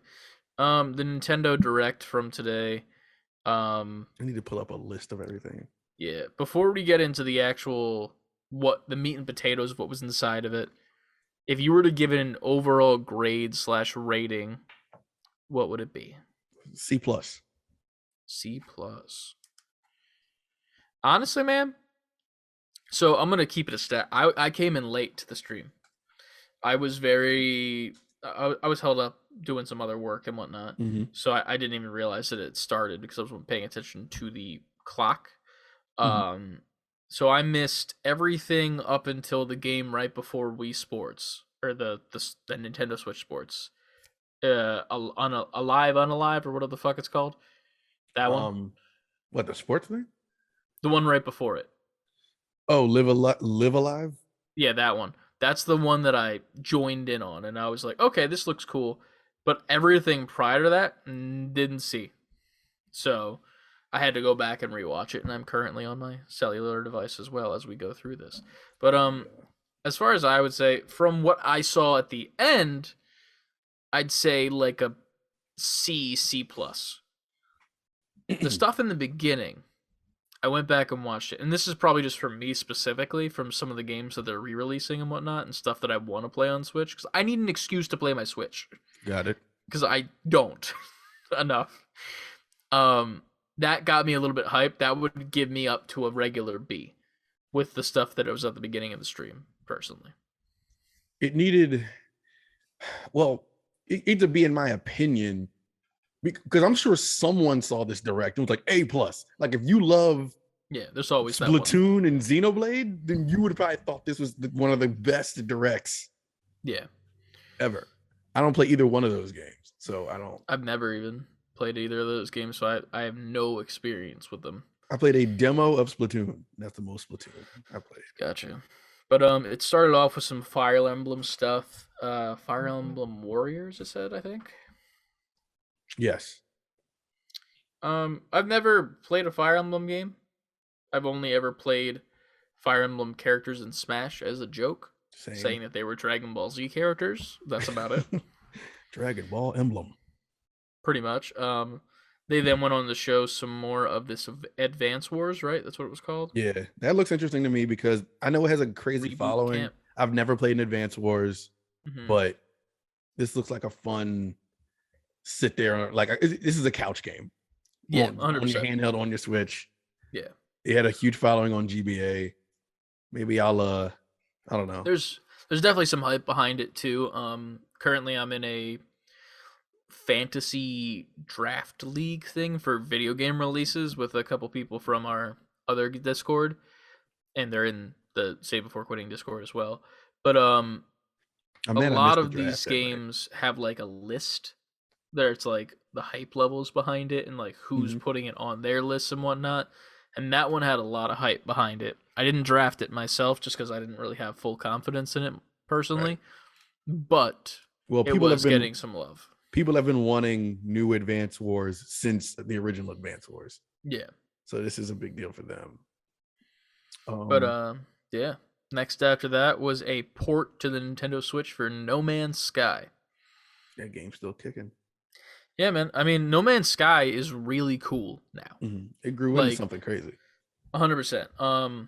There was a period in time where I was playing that very consistently for about like 2 to 3 weeks, alternating between Josh and Brett. I think we played once or twice, and then Ryan and I got really into it, and we were playing a decent bit together, and that was cross console because he was on PlayStation and I was on PC, so that was pretty sweet. But it was one of those games where I was like, this is like a nice toss on the lo-fi hip hop, 24/7 stream, and just zone and like mine for stuff and find new planets and get new ships. And then, you gotta love a game like that. Yeah, I very much like. There was one time we were flying through space and like you kind of like warp speed a little bit to get places faster.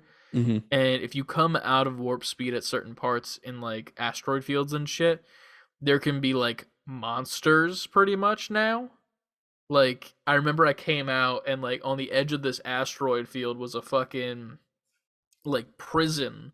It almost looked like, I don't know how to explain, like imagine like a barrel of like crude oil and like all the rings are solid objects, but then all the in-betweens are like this force field and there's just this giant tentacle monster inside. And I'm like, this is insane. what the fuck? And I'm like, Ryan, you need to get here now. And he's like, well, I'm on planet. I'm like mining. I'm like, get the fucking space. See, and Let's go. that sounds cool because you're just constantly discovering Exactly. in that game. So I'm curious to see what it's going to be like on Switch and see how that cross-platforming goes with that, if that is included with the online play. Next up, I'll let you take this one because Mario Strikers Battle League. All right, so Mario Strikers originally debuted on, I want to say GameCube. I'm pretty sure it was GameCube. It's a soccer game, like think Mario Tennis, except it's soccer. So you got all like the Mario power-ups you can implement into your soccer game. People have been wanting it. People who follow it. I've never played Mario Strikers. It's one of those games where I hear people talk about it. I've never played it, but people like it. Like one of the offshoot Mario Party-esque games. It's funny to me because like the cinematic makes it look like a mixture of soccer and roller derby almost, with like the armor pads and shit, like as if like you're attacking your opponents. Yeah, and you could check people too. Yeah, and then it shows the gameplay and it just completely switches it to like, no, you're just playing soccer, and like you can attack people but you're just playing soccer. So like I guess the gear changes up, and like they highlighted that very much so in the actual trailer, and like the different gear you can get to like put on your team. But like when you're just playing soccer and like shorts and a shirt, I'm like, okay, this is why don't we just call this what it is? Like, let's not lie to ourselves here. Call it Mario Soccer. Yeah, like just fucking call it Mario Soccer. Because Strikers sounds cool. I'm sorry. It doesn't. Not to you, old man. Done. Moving on. Next up, Splatoon 3.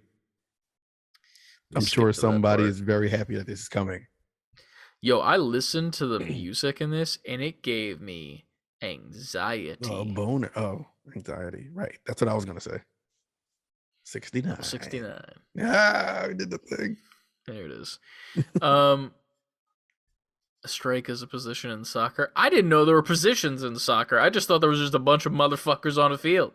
These soccer dudes. And then there was a goalie. That was it. You're going to get some dirty emails like, you son of a bitch. Because I didn't know. It's a bunch of soccer people. How dare you not know? Sully the good name of soccer. I didn't sully shit. Mike Wazowski. 69. Well, I see what you did there.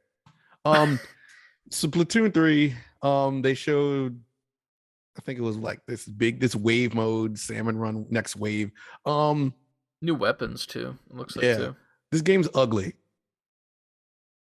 I was gonna mention that the choice in the color on this specific level that they showed, on top of the fact that it's on like an oil rig in the middle of like a dismal ass like land, it don't look good. It look unappealing. It looks like child vomit after they ate some Play-Doh. Now, wait.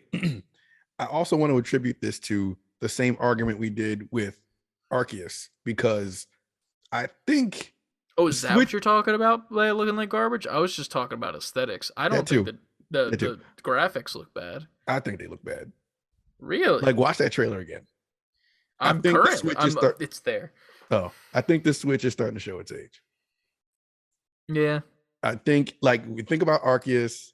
This doesn't impress me graphically. Not that the Switch is supposed to, but I think they should be, like, if you're going to stay with the specs you have, you're going to need to make games that complement the system.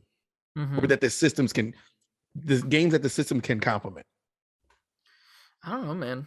I don't think it looks, personally, I don't think it looks terrible, especially compared to Arceus. Not to like bring it up again, but like,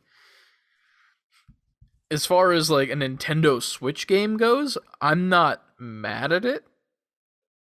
If that makes sense, like, all right, maybe it's just this ugly level that they're on. Yeah, that's what I'm thinking. It's more the level is disgusting looking, and it looks like vomit more than it does paint. Personally, to me, it was also weird because they use like Christmas colors, kind of. It's like red and green, but it's like an off shade of red, so it's kind of orange and gross. Yeah. It's like almost Halloween-y. Like it looks like a pumpkin just exploded into spooge. 69. 69. I'm not mad at it though. Like I've never played a Splatoon, so I don't know what it's about. I understand the concept of it. It looks fun. Like in theory, like it's a fun looking game. It's definitely like, hey, Kitty's first shooter, like whatever. Yeah, I mean that's what it is. Yeah, I don't hate it for like, that. It's one of those things too where it's like it's not solely based around being a shooter either. So I'm not mad at that as well. Like it has a different purpose. It's like you want to paint the levels to be more in favor of your team or your color, as opposed to just kill all of the, what are they called? Children that are squid children? Squildren? Oh no. Squildren. Are they squildren? Squildren fancy Squildren now. We can't not call them squildren. But my squildren. What the fuck is this next thing? Front Mission, old games. I think Square made it. It's a tactics. Wait, what? I'm looking at this racer. Oh, I get my next up on mine was Front Mission remake. You're right. Sorry, I wasn't watching my screen and it was paused. That's my fault. Oh, Inklings. That's what they're called. I like Squildren better. Yeah, they're Squildren. Thank you, Nicole, but they are Squildren now. Yeah, Front Mission, that's getting remade. I know zero about Front Mission except that it's a tactics game. There's a lot of tactics games coming out this year. It's the return of the tactics, man. Yeah, like I'm still waiting for that Metal Slug Tactics to come out. Well, that's funny. For the draft, I drafted that game, Metal Slug 2. It is, I think, right? No, Metal Slug Tactics. Oh, I thought it was Metal Slug Tactics 2. I thought there was a 2 on it. No, this is the first Tactics. Okay, game. I drafted that in the draft, and I made John so mad because it was my last pick. Because I was scrolling through the list of shit that might come out this year, and I saw it. And I'm like, oh yeah, people really like this, and I love the look of it, like the art of it. I don't like tactic games, but I'm like, I like the art. So I click it, and then all I hear is him go, "No!" He was so fucking mad. I'm sorry, John, but also get fucking wrecked. That's polite. I like what you did there. No, I'm on board. That's the way you got to do it. I'm on board. You gotta smack a little bit. Smack that talk. Squildren. 69. Next up, Disney Speedstorm. What the fuck? What in the fuck is this shit? Well, you heard of Mario Kart? All right, take Mario out the cart, put this Disney mouse in it. Now it's Mickey Kart. It's a kart racer with Disney and Pixar characters, and it's free to play. I'm going to play it just because of that. It looks pretty good. It just looks like a kart racer with power. It's like Mario Kart, except Disney. So is it free to play because it's free to play, or is it free to play with microtransactions? They're probably going to beat the shit out of you with microtransactions. I'm almost positive they will. I don't like that. You know what I also don't like? I don't like that this has a trailer out and gameplay, and then that one fucking Disney game that was supposed to come out that was the MOBA of Disney. And there's action figures out of it, where Sully's got armor and shit. What happened to that? No idea. There's toys though. Right. What in the fuck? How is this a thing that's coming out free? Meanwhile, we have no idea where the fuck that is. I don't know what happened with that. I forgot about that. Sorry, that's a side tangent of where the fuck is shit at. Nah, it's all good. But that was pretty much it. We didn't get a whole bunch of info except that it was free to play. It's kart racer and full cross-platform support from what I'm reading right now. I'm gonna be honest right now. The tracks kind of look like shit, except for the Monsters Inc. one. That's the only one that I've seen so far that doesn't look terrible. The Pirates of the Caribbean one just looks like a lazy rip of a Pirates game. They could have taken that from Sea of Thieves as far as I'm concerned. Free to play, man. They probably was I just need enough. Next up. Go ahead. Next up. I'll let the dog off the leash. Go. I didn't know this, and nobody said it in the chat because I joined late and nobody said anything. Nobody said shit. To be fair, they pretty much treated it they kind of hey, this is back and blah blah blah blah blah. And then they went to the next thing. Listen, man, Star Wars The Force Unleashed. Which was fire back then. That was, I don't want to say it was the thing that made me fall in love with Star Wars. I would say the thing that made me re-fall in love with it. Because I had the VHSs, of the original the original 3. I also had the prequels, and I would watch Phantom Menace more than anything else, to be honest with you. And we would run the fuck out of those VHSs. Is it VHSs or is it just VHS as plural? Videotapes. I don't know if VHSs. I feel like it's VHS. It would be VHS, right? It would just be I ran out of those VHS. In theory, I feel like it would be VHS or VHS tapes. That's just a lot of work. Anyway, yeah. This game fucking slaps. It did. That was the shit back then. That was like the best Star Wars game. Dude, period. It really was. And I really want to play it again. I've been getting into watching like retrospectives and, like the people who like go through a whole entire cinematic like walkthrough of what happened in games and then like walking through the actual gameplay of what it was like. I told you I was watching a lot of the Spider-Man ones for like Shattered Dimensions and Web of Time. And then recently I watched the Force Awakens one, but for the second one, because I don't want to spoil anything, even though it's been out for God knows how long. But whatever happens in the first one doesn't really make sense for what happens in the second one at first. So I was like, how, And then watching it, I was like, oh, this is dope. I like this. Second one's not as good as the first one. We can all agree about that. But I love these games. I love them. I want to play it. Give me it now. Can I buy it now? Yeah. Did it say that? I don't know. I didn't get the date on this. Man, I love these games. I need an action figure of this motherfucker too. I'm getting mad because fucking GameStop has the license for there's like the Star Wars figures that I get, there's a specific sideline called Gaming Greats. And like, they had fucking Darth Revan from KOTOR and shit. And recently all they've been doing is they just started releasing the Knight brothers from Jedi Fallen Order. So like the Darth Maul looking motherfuckers. And it's just like a dude with tattoos, no shirt, and a sword. That checks out. And that's it. And I'm like, make Starkiller, you fucking plebes. Cowards.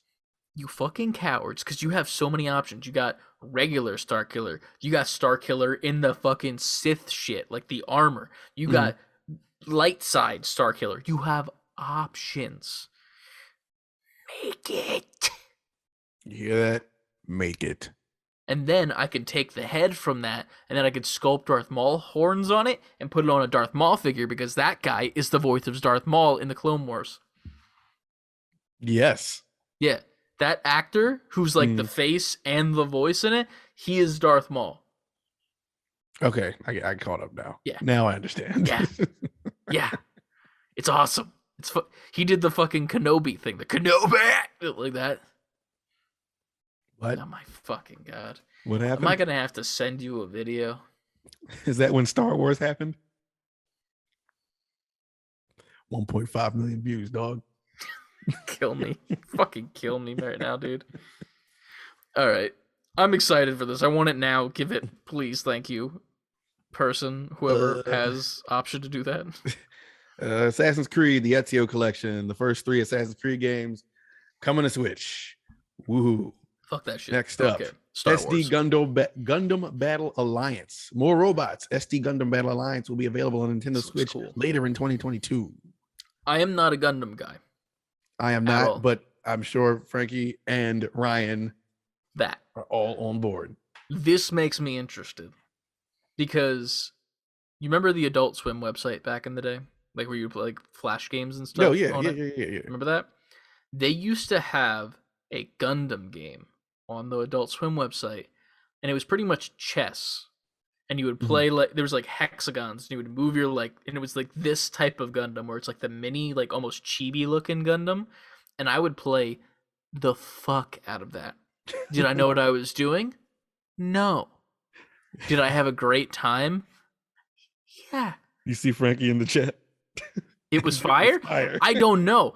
I don't know what the gameplay was. I don't know how to win, how to play, but it was good.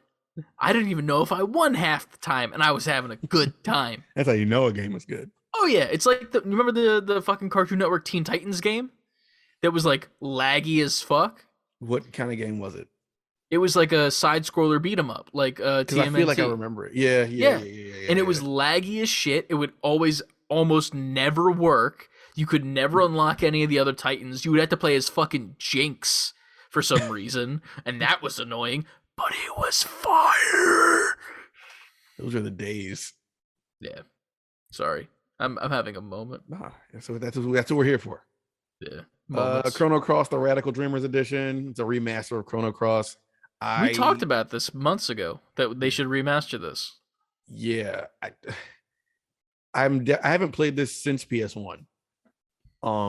I've never played a Chrono Cross or Trigger, anything in that series. I just know that it has fucking dope music. Yeah, for sure, they both do. I'm probably gonna download this. Hell yeah! I'm probably OGs with the OG. Maybe Get another RPG to the list. I gotta finish the one I do. I haven't done an OGs in 2 weeks now. You have 2 to finish. Sir. I know. We keep doing shit like this. Breaking news keeps happening. We're recording other shit. We're recording the day before the pod. It's hard to fit an OG in when all that's going on. Listen, man, just hop on tomorrow. Just stream a little bit and then fucking get Trenton on. Play some games with him on the side. Play some Roblox. Play some Chrono Cross inside of Roblox. I'm sure it's in there. I'm sure if I go in Roblox and search Chrono Cross, it'll be in there. That'd be a crazy. Bunch of blocky characters playing. Just a whole remake of the game inside of it. That'd be crazy. All right. So what everybody's been waiting for. Carby. Kirby and the Forgotten Land. Nintendo also showed off more of Kirby and the Forgotten Land, including a new mouthful mode, 69, which allows Kirby to become a car. Kirby and the Forgotten Land is coming to Nintendo Switch on March 25th, 2022. I will be getting this. Kirby motherfucking mouthful mode, 69. So Carby. Big, it's 2 mouthfuls full. You guys should stream Roblox together. Josh, there's been like 3 Roblox streams on this Twitch channel as of late. You got to go back and watch with Trenton on it. Terrible. Not terrible, but terrible. They're good streams, and Ant looks like he's in physical pain the whole time. But yeah, one thing I wanted to bring up about this game specifically. Do we still think this is an open world game? I don't know if I thought it was open world game. I just took it as 3D platformer. Okay. Because I feel like everyone thought it was open world Kirby when we first saw it at where was it at first? Game Awards or right? Was it Game? No, it was a Nintendo stream. It was Game Awards. No, it was a direct because the direct that had this in it ended with Bayonetta 3. You're not wrong. Sorry. I thought we streamed it or something. That's why I was like, this is a thing. But I'm thinking of the open world Sonic. But either way, I thought that this was like a thing that was assumed to be open world. Oh, I meant you two. Now that you've been taught. We haven't been taught a single thing, man. If you haven't seen those streams, you will understand neither of us have been taught a thing about Roblox. Listen, next time you come over, we want to do something for fun. Just stream some Roblox Adult Edition and see if we can figure it out. I do not. I don't want to do that. I'm sorry. Right, you ain't bending my arm. Fuck that. Wasn't Nicole saying, did I miss a Bayonetta 3 announcement? Yeah, that happened like last year.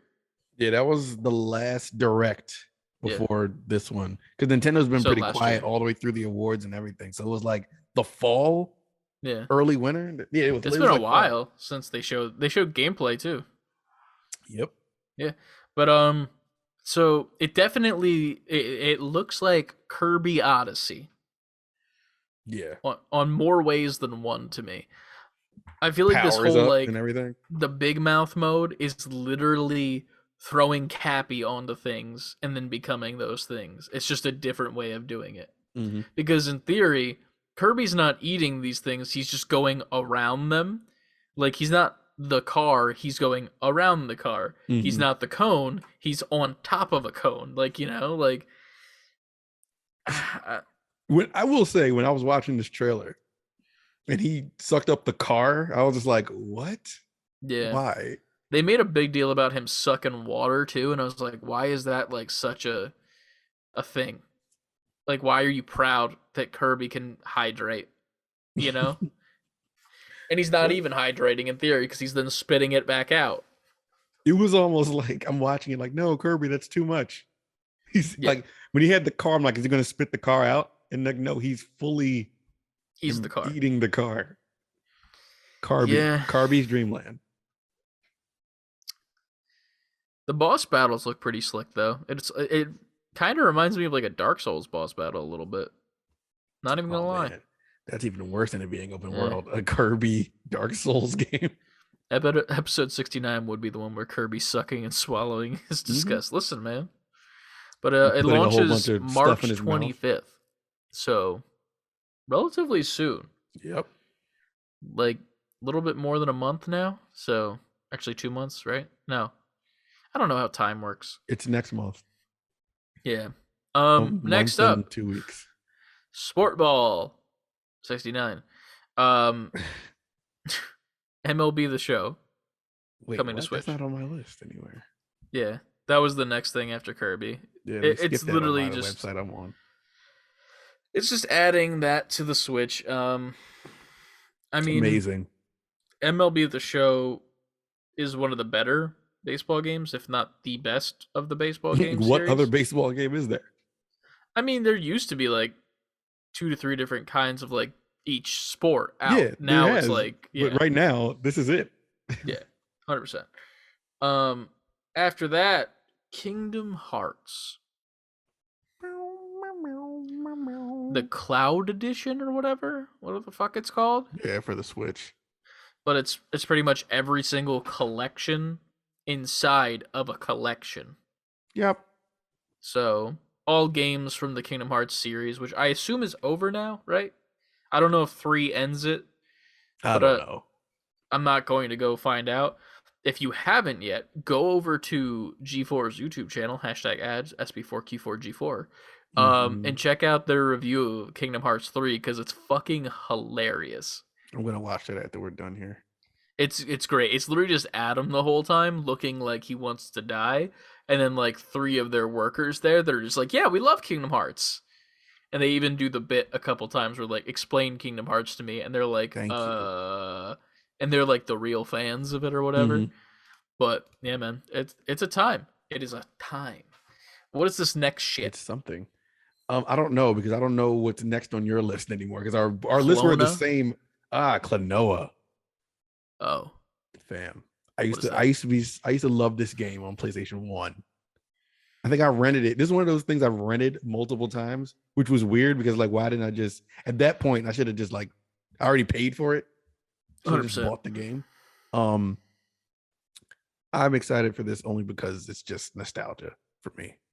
It's a pretty cool. It's like a simple platformer, but it was fun. It looks like Digimon had a baby with Sonic. Now I can't unsee it. Cause like you know that Sonny one Digimon with like the long ears that like he like walks around on. It's like one of the Digidestin's Digimon. One of the kids, and then Sonic face. Yeah. That's I do see the face. Yeah. Like the Sonic face is there, and then the ears are like Digimon, and then the hat and clothes are like, hey. Yo, peep my man's outfit though. Like I'm looking at the Klonoa outfit. It's just like it's a shirt. It's a solid blue shirt with a zipper on it. Like what's the zipper connect? There's no zipper on his shirt, but the handle for the zipper is on his shirt.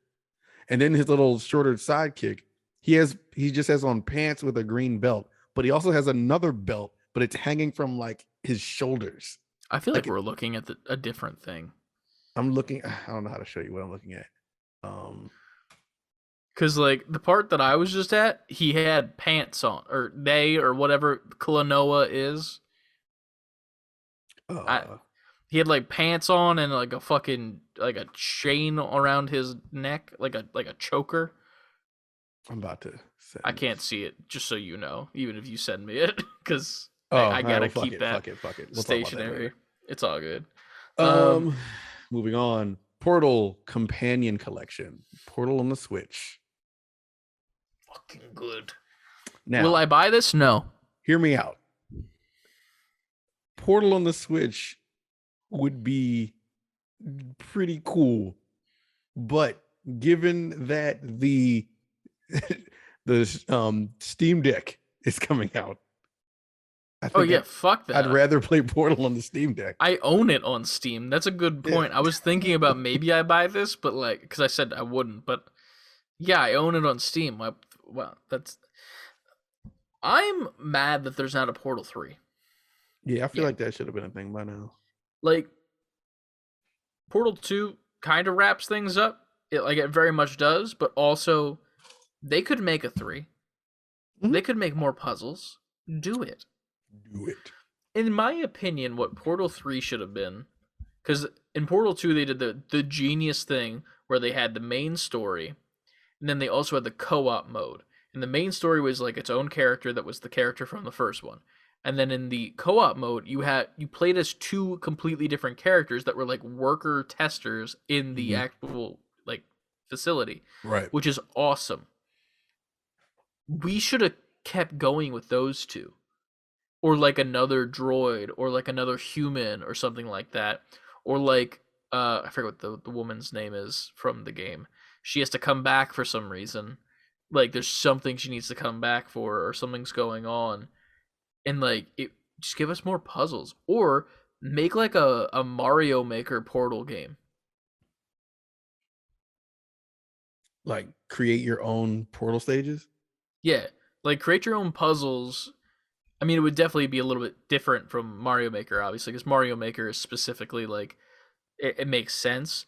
Portal, you would have to put a lot of thought into each of your puzzles, or no thought at all. But like people are already doing that type of shit in like Fortnite when they're making like death runs or like shit like that, or like mazes. Like take that and move it into Portal.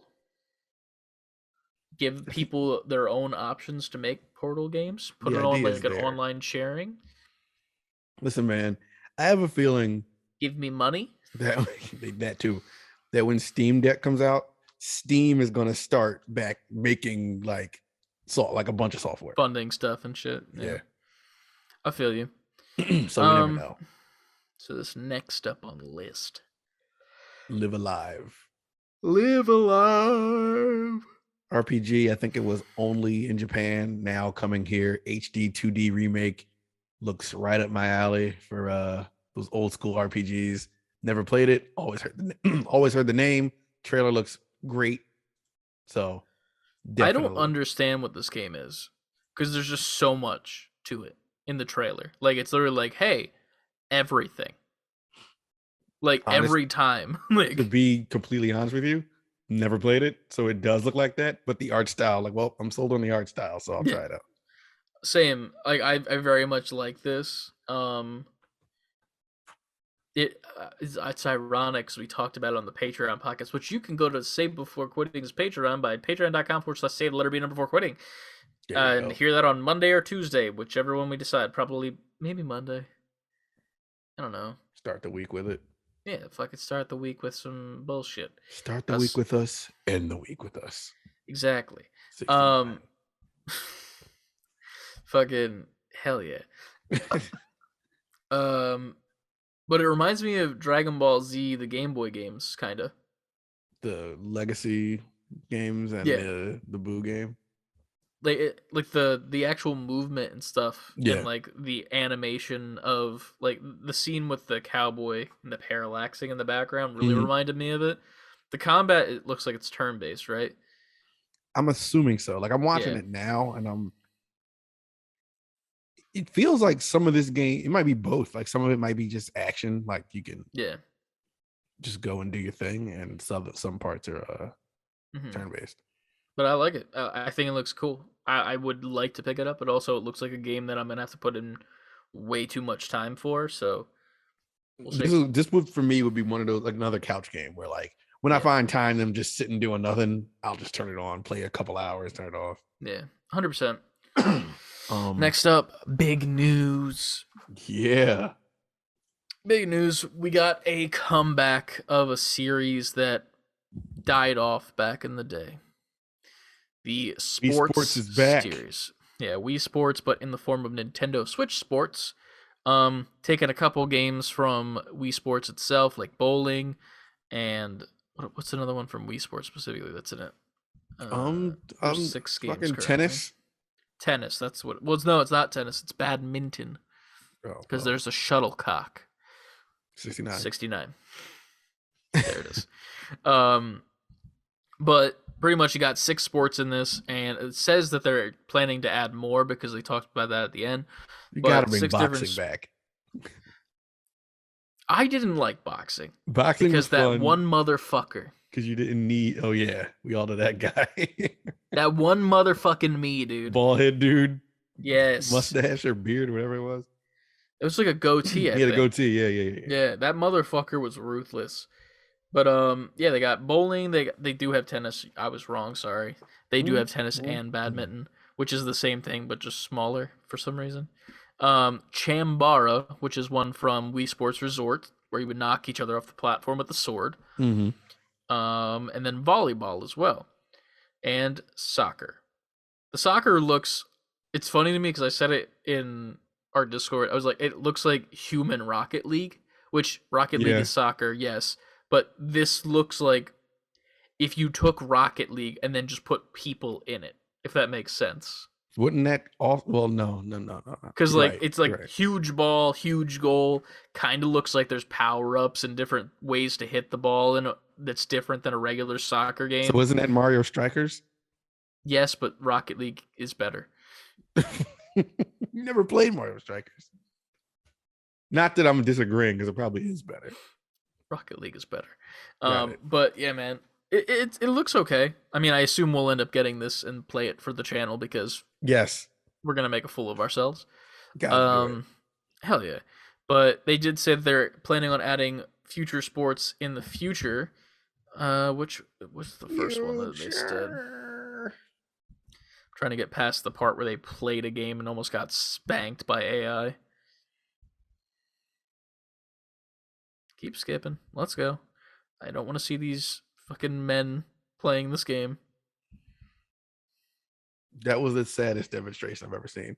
Golf. Jesus Christ. Golf is being added in the fall. So that'll be the 7th game added to the 6-game roster currently, which is really cool. I like that. If they're going to keep doing it like they release games slowly, I think that's a really good idea. It keeps the game fresh. It gives you replayability. And they literally can just pull from the back catalog of what was on Wii Sports and what was on Wii Sports Resorts, and they don't really have to do anything super out of left field at any point. I'd love to see baseball make a comeback. I remember playing that a lot. Yeah. What was another one besides baseball and boxing that we liked? Tennis, obviously. Tennis was the one. I'd like to see them do some new ones as well. Like, it'd be cool if they did something like shuffleboard. I guess I could see that. Yeah. Like, because I mean, it kind of has like the hype from like the Olympics and stuff with curling. Like, I like curling personally. I think it's like, well, while it's not the most like physical thing, like going snowboarding or whatever, it's also extremely like physical at the same time because you have to do like minute physical things that are specific. That would be cool. Snowboarding, stuff like that. But I don't know what else I would want them to add. Really. It doesn't matter. Like this, it's been so long since this was a thing that this is going to print money. This is going to sell so many copies. Oh, 1,000%. This is something that I'm surprised they stopped doing. Like, it was one of those things where it's like, yes, they made the Wii, they made Wii Sports, obviously. Then they made that little, like, John that you tossed at the end of your controller to give you more motion or whatever it was. Plus. Yeah. And you got Wii Sports Resorts, but capitalized off of that and made it easier to play those games. And it was great. And then they came out with the what was it, the Wii U, Mm-hmm. and they didn't make another one. It just kind of stopped there, and then the Switch game, right? Yep. That was it. And then the Switch never made one, so here we are. But Switch came out it's and cool. had that 1-2 switch. I don't count that as equal to Wii Sports. I think that was a gimmick game. Well, Because Wii Sports is in and of itself, while a gimmick game, a good game at the I same agree, time. and I think they tried to hit that same mark with 1-2 switch, and people, this is not Wii Sports. Yeah, it was kind of sad. But also there is an online playtest for Wii Sports, for Nintendo Switch Sports, February 18th to the 20th. So if you'd like to do that, you can go to the website that is on that video and sign on up, and you could be a part of the playtest if you'd like. I'll probably do it. See if we can get some early content. I'm down. But yeah. Let's splash through these last ones. 69. Triangle Strategy. Pretty much Octopath, the follow-up to Octopath Traveler, not in story, but in style. And it's a tactics game, not a turn-based RPG like Octopath was. It looks really good. It looks really nice. I don't think I'm gonna get it though, but it looks good. Which one is this again? Triangle Strategy? Yeah. You skipped the taiko drumming one. That's not on this list either. Well, that's a thing. You can drum with a taiko drum. Boom. But yes, okay, I'm caught up with you now. But there'll be a demo available shortly, it says. Yeah. So I'll play that. I need to see how they attack the tactics thing. I mean, the same company who made Final Fantasy Tactics. So I mean, if it's that good, it might change my mind. Tactics. A tactics. I see what you did there. I know you're proud of yourself. And no, I'm gonna let you be. And I'm really not. I shouldn't be either. Next up, Cuphead. That's not on mine either. Mine next up was Metroid. To be fair, it's just talking about how Cuphead exists and is coming soon, which we already knew. So there's that. Then also Metroid Dread after that.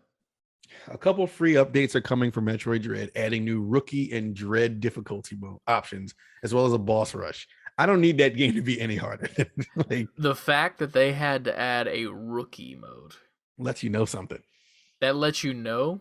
In my opinion, that makes me know that fucking they didn't have enough sales and they really needed, Metroid something to bring people in that aren't, these pro fucking gamers, because it's inherently hard no matter what. It was it was difficult, but in a fair way. You know what I mean? Like the game was hard, but it didn't need to be. All right, I'm saying all this to say it didn't need to be harder. Like I don't know, how do you make that game harder? I mean, you make it impossible. Pretty much. Yeah. I mean, to be fair, there's gonna be people that try to fucking do that shit, and they will, and they're gonna be on YouTube speed running through it, all that shit. Those psychopaths. I can't do that shit. I can't even play regular Metroid Dread just because I know how mad it'll make me. And I love Metroid Dread. Yeah. It gave me anxiety watching you play. Let's just put it that way. Like I did not have a good time. I was just there like, this is not fun for me. I loved every minute of that game. Yeah. Next, Earthbound. Earthbound and Earthbound Beginnings are coming in Nintendo Switch online right now. You can get that right now on your Switch. Oh. Is this where that dude came from Smash? Yes, Ness. PK Fire! Yes, him. I've never played Earthbound, and people sing its praises all the time, so I'm going to play through Earthbound now on my Switch. What else does he say besides fire? Thunder. Does he just PK say Fire, PK Thunder, PK Freeze? I don't remember him say PK before the other ones in a Smash. It sounds weird. PK Thunder! Does he do it like that? Is that the cadence? Mm-hmm. I don't know Freeze. I don't know how Freeze goes. How does Freeze go? PK Freeze. I don't remember. I don't play as Ness. Listen, man, I need the cadence. Do you? Yes. Dope. We gonna see that on the OG stream, or are you gonna finish the RPGs first? Look, I'm backed up on the OG stream. I don't know. Hey, I don't want to. I don't know, because Earthbound, I feel like I'm going to want to play that, and I don't want to have to wait to stream in order to like people to watch me play it. Here's the beauty of streaming: you don't have to pick up where you left off. Listen, I like us to go through a game as a family. When I agree with that, but also families need distance sometimes. You know, I start thinking I go and time. I come back on the next OG stream and I'm like 6 hours ahead. No one can follow it. Here's the beauty though. When it's a game like what's the RPG you're playing right now?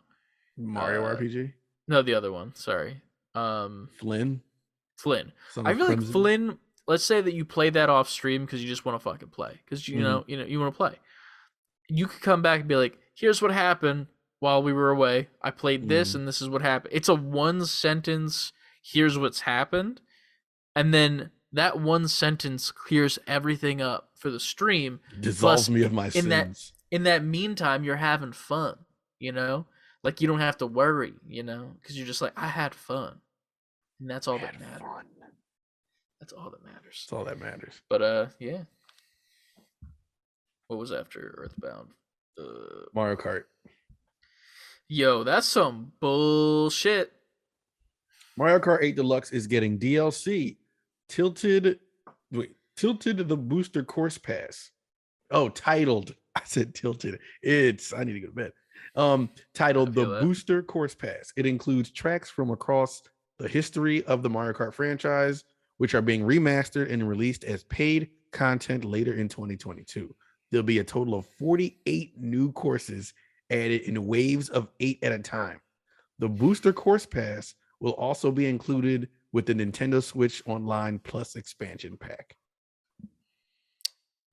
While that's a lot. I didn't know it was 48 new tracks. So that's pretty cool to have 48 new tracks. But at the same time, it's like this is the Mario Kart 8 is the GTA 5 of Nintendo.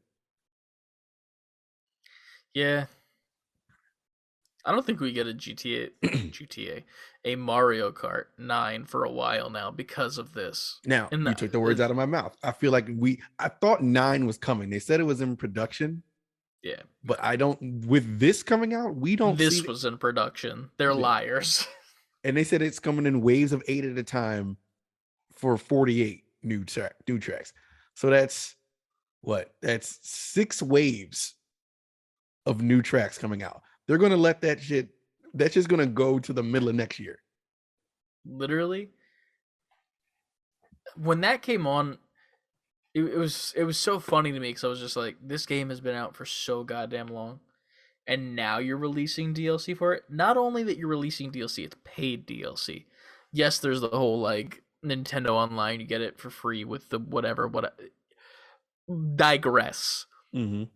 That's insane. This late in the game to have paid DLC out for Mario Kart and then to have never done DLC for Mario Odyssey.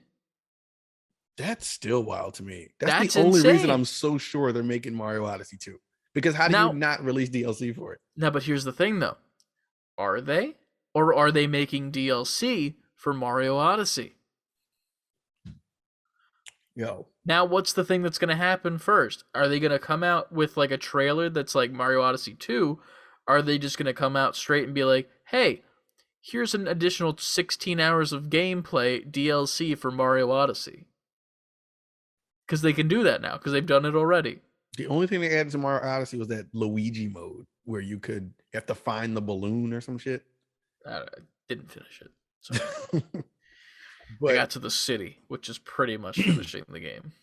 That is not finishing the game. I finished the game. I saw the live performance from the woman in it, and that's it. Mm-mm. That's all that mattered. Okay. Well, Mario Kart 8 is getting even more Mario Kart. The fact that they're adding 48 new tracks, I'm like, well, that's another Mario Kart game right there. 48 tracks? Just make the next one. In theory, they could have done that. They could have just said Mario Kart 9 and then just put those tracks in that. Yeah, that's what I'm saying. That's insane. Riding it. It's the biggest selling Mario the game on Switch as far as and on top of that being the best selling Mario Kart ever. They're riding that train. They're GTA 5ing it. True. Next step is going to be like a Mario Maker for Mario Kart. Literally. Make your own tracks, put it online. Boom. Mario Kart 8 forever. Mario Kart 8 maker. You only make Mario Kart 8. I hate it. CLD said, even I finished that game. Listen, I got my Switch late in the game. No pun intended. Literally. But I don't finish games on the Switch. Still haven't beat Breath of the Wild. Still haven't beat Mario. You're going to beat that Pokemon, though. I don't think I will. What? I thought you were at the end. I mean, here's the thing. I'll beat the story. I won't beat the game. Well, that's what I meant. I mean the story. Oh, the story, yeah, that's fine. I've beaten every single Pokemon story, but that's not the game. The game is all the Pokedex, and then everything after that. There's the additional Pokedex that gets added, and like the different variants and shit. You know? Yes. That's like the game. You know? All right. Well, you didn't see the end of the story to the other games either, so it's the same thing. Listen. I didn't even beat the Ring Fit Adventure. Well, neither have I. But do we really beat Ring Fit Adventure? Or is it an adventure within ourselves? It's really something, to say the least. It made my ass hurt a lot because of the little squats. 69. There it is. You ever done a 99? It's a fuck where you put your asses together. Bump butts? No, wait, 99's just spooning. Oh, yeah, it is. No, wait. Yeah, it is. You ever done a 96 where you fart on each other's back of your heads? I know what you're doing at night. You just fart on my skull. Just give your partner pink eye. 99. What the fuck was next? 96. I don't know what we're doing. Is this the flute one that was next, where they just kept playing flutes? Not on my list. I got Xenoblade next. Yeah, that's it. Yeah. Oh, Xenoblade Chronicles 3 was announced. It was literally like, it started off with like a fucking person played a flute. Yeah. And then like war. And then it was like flute again. War, flute, giant next thing fucking you know, everybody hammer, has shiny flute. swords and stuff. Literally, it was that. And I was so confused because I'm like, what is this? And then everyone had British accents or Australian, one of the two. They both sound the same to me because I'm uneducated. It's called Britstralian. Squilliam. Squildren. But like, yeah, Xenoblade Chronicles 3. For those who like Xenoblade, I'm sure everybody collectively creamed their pants when they saw it. I know nothing of Xenoblade, so I'm assuming this is a big deal. I'll tell you what, though. If there are Xenoblade people in the chat, let me know if this is a huge deal or not. It looks like open world-ish for some of the scenes that are shown, right? That's what Arceus should have looked like. I'll agree with that. And it makes me mad seeing this, which, like, obviously it has its fan base, it's fine. But, like, we can all agree that Pokemon is a much bigger, much more money-driven company than Xenoblade, the people who make Xenoblade. How in the fuck does this game look better than Arceus? How? I need a 10-page written paper from John Pokemon himself. John Pokemon. They're not the ones making. They're not the people who make Xenoblade. Aren't the people who are making? I know, Arceus. I know that, but like, I'm on your side. Yes, it's just fucking. And the people who make Breath of the Wild are the people who make Arceus. Well, Breath of the Wild, I don't think doesn't look bad graphically. I think that it has a style, specifically. Pokemon Arceus looks bad, but like, I feel like that style. That's not style. It's not bad. grace. It just looks bad. When you're talking to a person who's like an inch in front of you, and the logo on their jacket is so pixelated and blurred and terrible looking that you can't tell what it is. That is bad. It looks bad specifically. The Pokemon look great. The trees look fine. The environment is okay. The mini details, the specific stuff that you see on the screen, like the characters of like the humans. Oh fuck. Did you do? What were you doing? What were you doing? Just focusing on making that new Pokeball design for so long, you couldn't figure out how to make a texture? They're like, listen, man, we're just used to making little handheld Pokemon. Man, this is above our pay grade. They made us do it. Nothing's above their pay grade. They have all the money. They got Pokemon Go money. Is that still going? Yep. I'm assuming it's still going. Yeah. Yes, sir. Yeah. That's September 22 for it's what? Xenoblade 3. September 22. Got it. Yeah. That's the end. That's the end. We've come to the end. There's no questions this week because all the podcast questions were asked on our Patreon podcast. Are there really no questions in the Discord? I'm going to say there was no questions. And we're just going to... I think we should just call it because it's been 2 hours. This was supposed to be short, Chris. Yes, I know. You said that. I said that. Guess what happened? Wasn't. Never is. Never is. Never will be. Here's the thing. If we don't say it, maybe it'll be short. When we say it, it's never short. I guess that's true. When's the last time we had a podcast under 2 hours? A couple weeks ago. Under 2 hours? Yeah, we had one that was like an hour 30 or something like that, I thought. Oh. It was like a really quick one, but we didn't say that it had to be a quick one. We just did it. True. We were just like... We're not allowed to talk anymore. Yeah. But no. Long episodes are good. To be fair, we don't really have to edit much anyway. When it comes to audio, you could literally just be like, bada boom, you know? That's really what I'm doing. Yeah.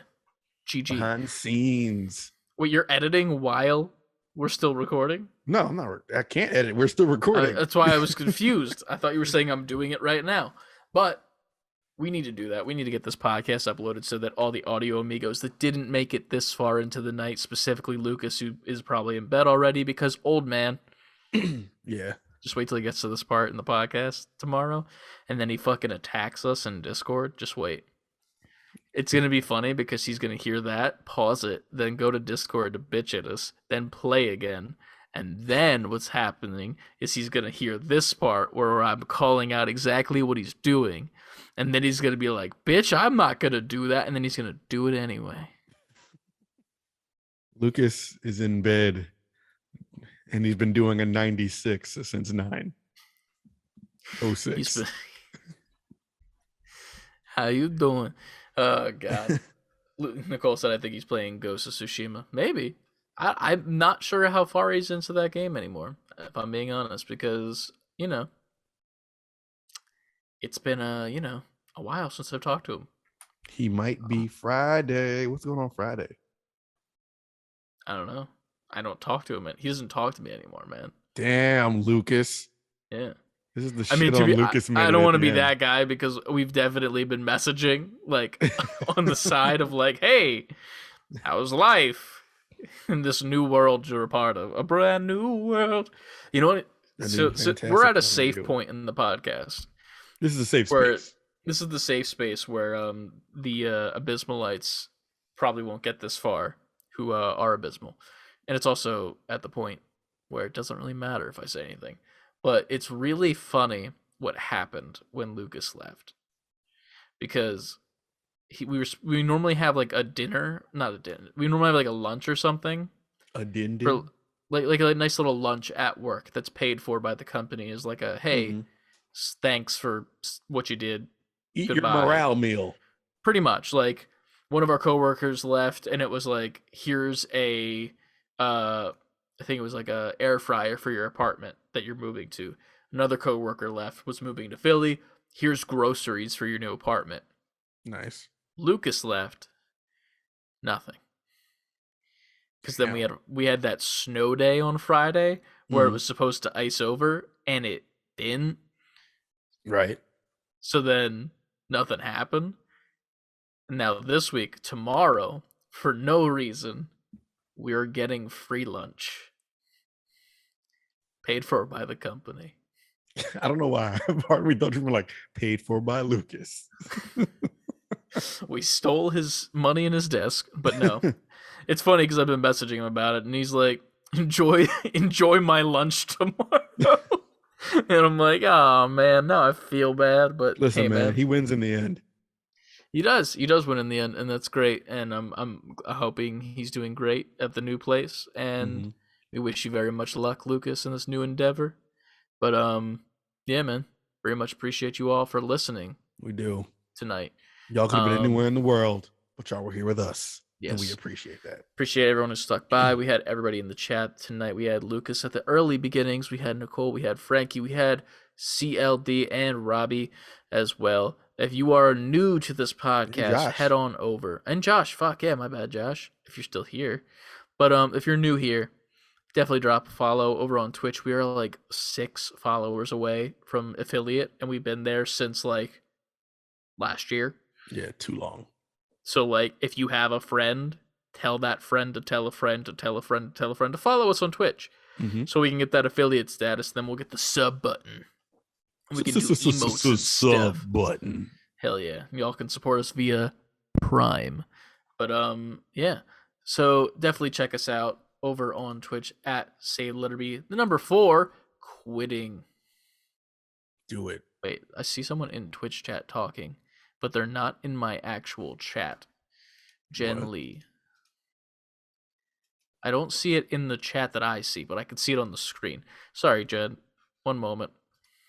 I can't see where your chat is. If you're on YouTube, that might be why. Yeah, but I see it on mine.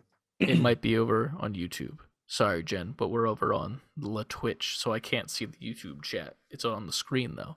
But make sure you follow. This is the end of the episode. Episode leveled at number 69.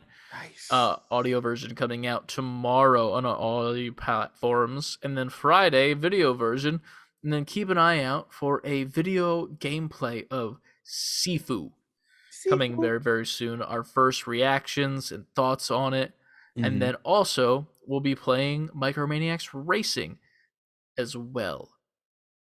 Blast from the past right there, dog. Yeah. Hell yeah. Fridays, as always, Figure Friday stream during the week on either Wednesday or Thursday, depending on if Ann has time. OG stream Sunday, post-podcast play-in. You know, this pod has become an everyday thing now. Pretty much. The only day that we don't do something is Tuesday. Yeah, Tuesday was the day off. Tuesday is pretty much the day off, unless you're editing. That's about it. Typically, I am. Yeah. So I guess no, there's no day off. Friday for you. And Saturday.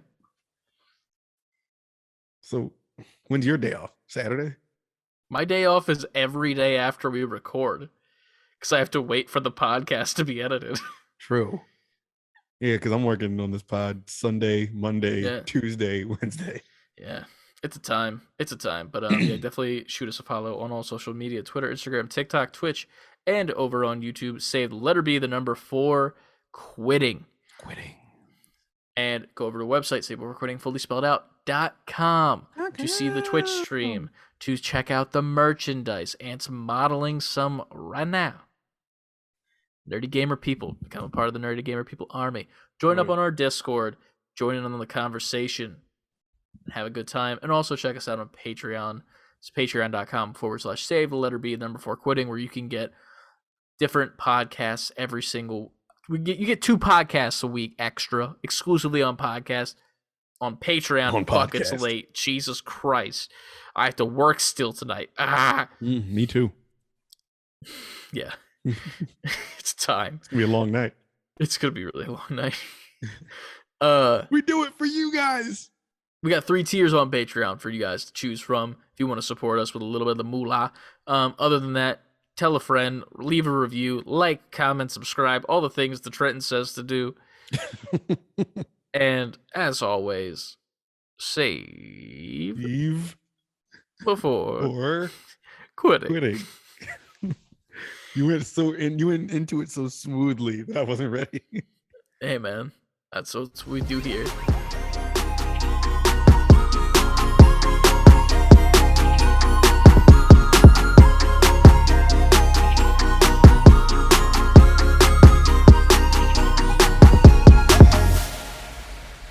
The funny part is, I think it was on last week's or this week's Haptic Intel podcast. Josh tried to like do the thing where it's like, follow us here on this and this and that. And then he's like, I don't know how the fuck they do it at Save Before Quitting, but I can't do it.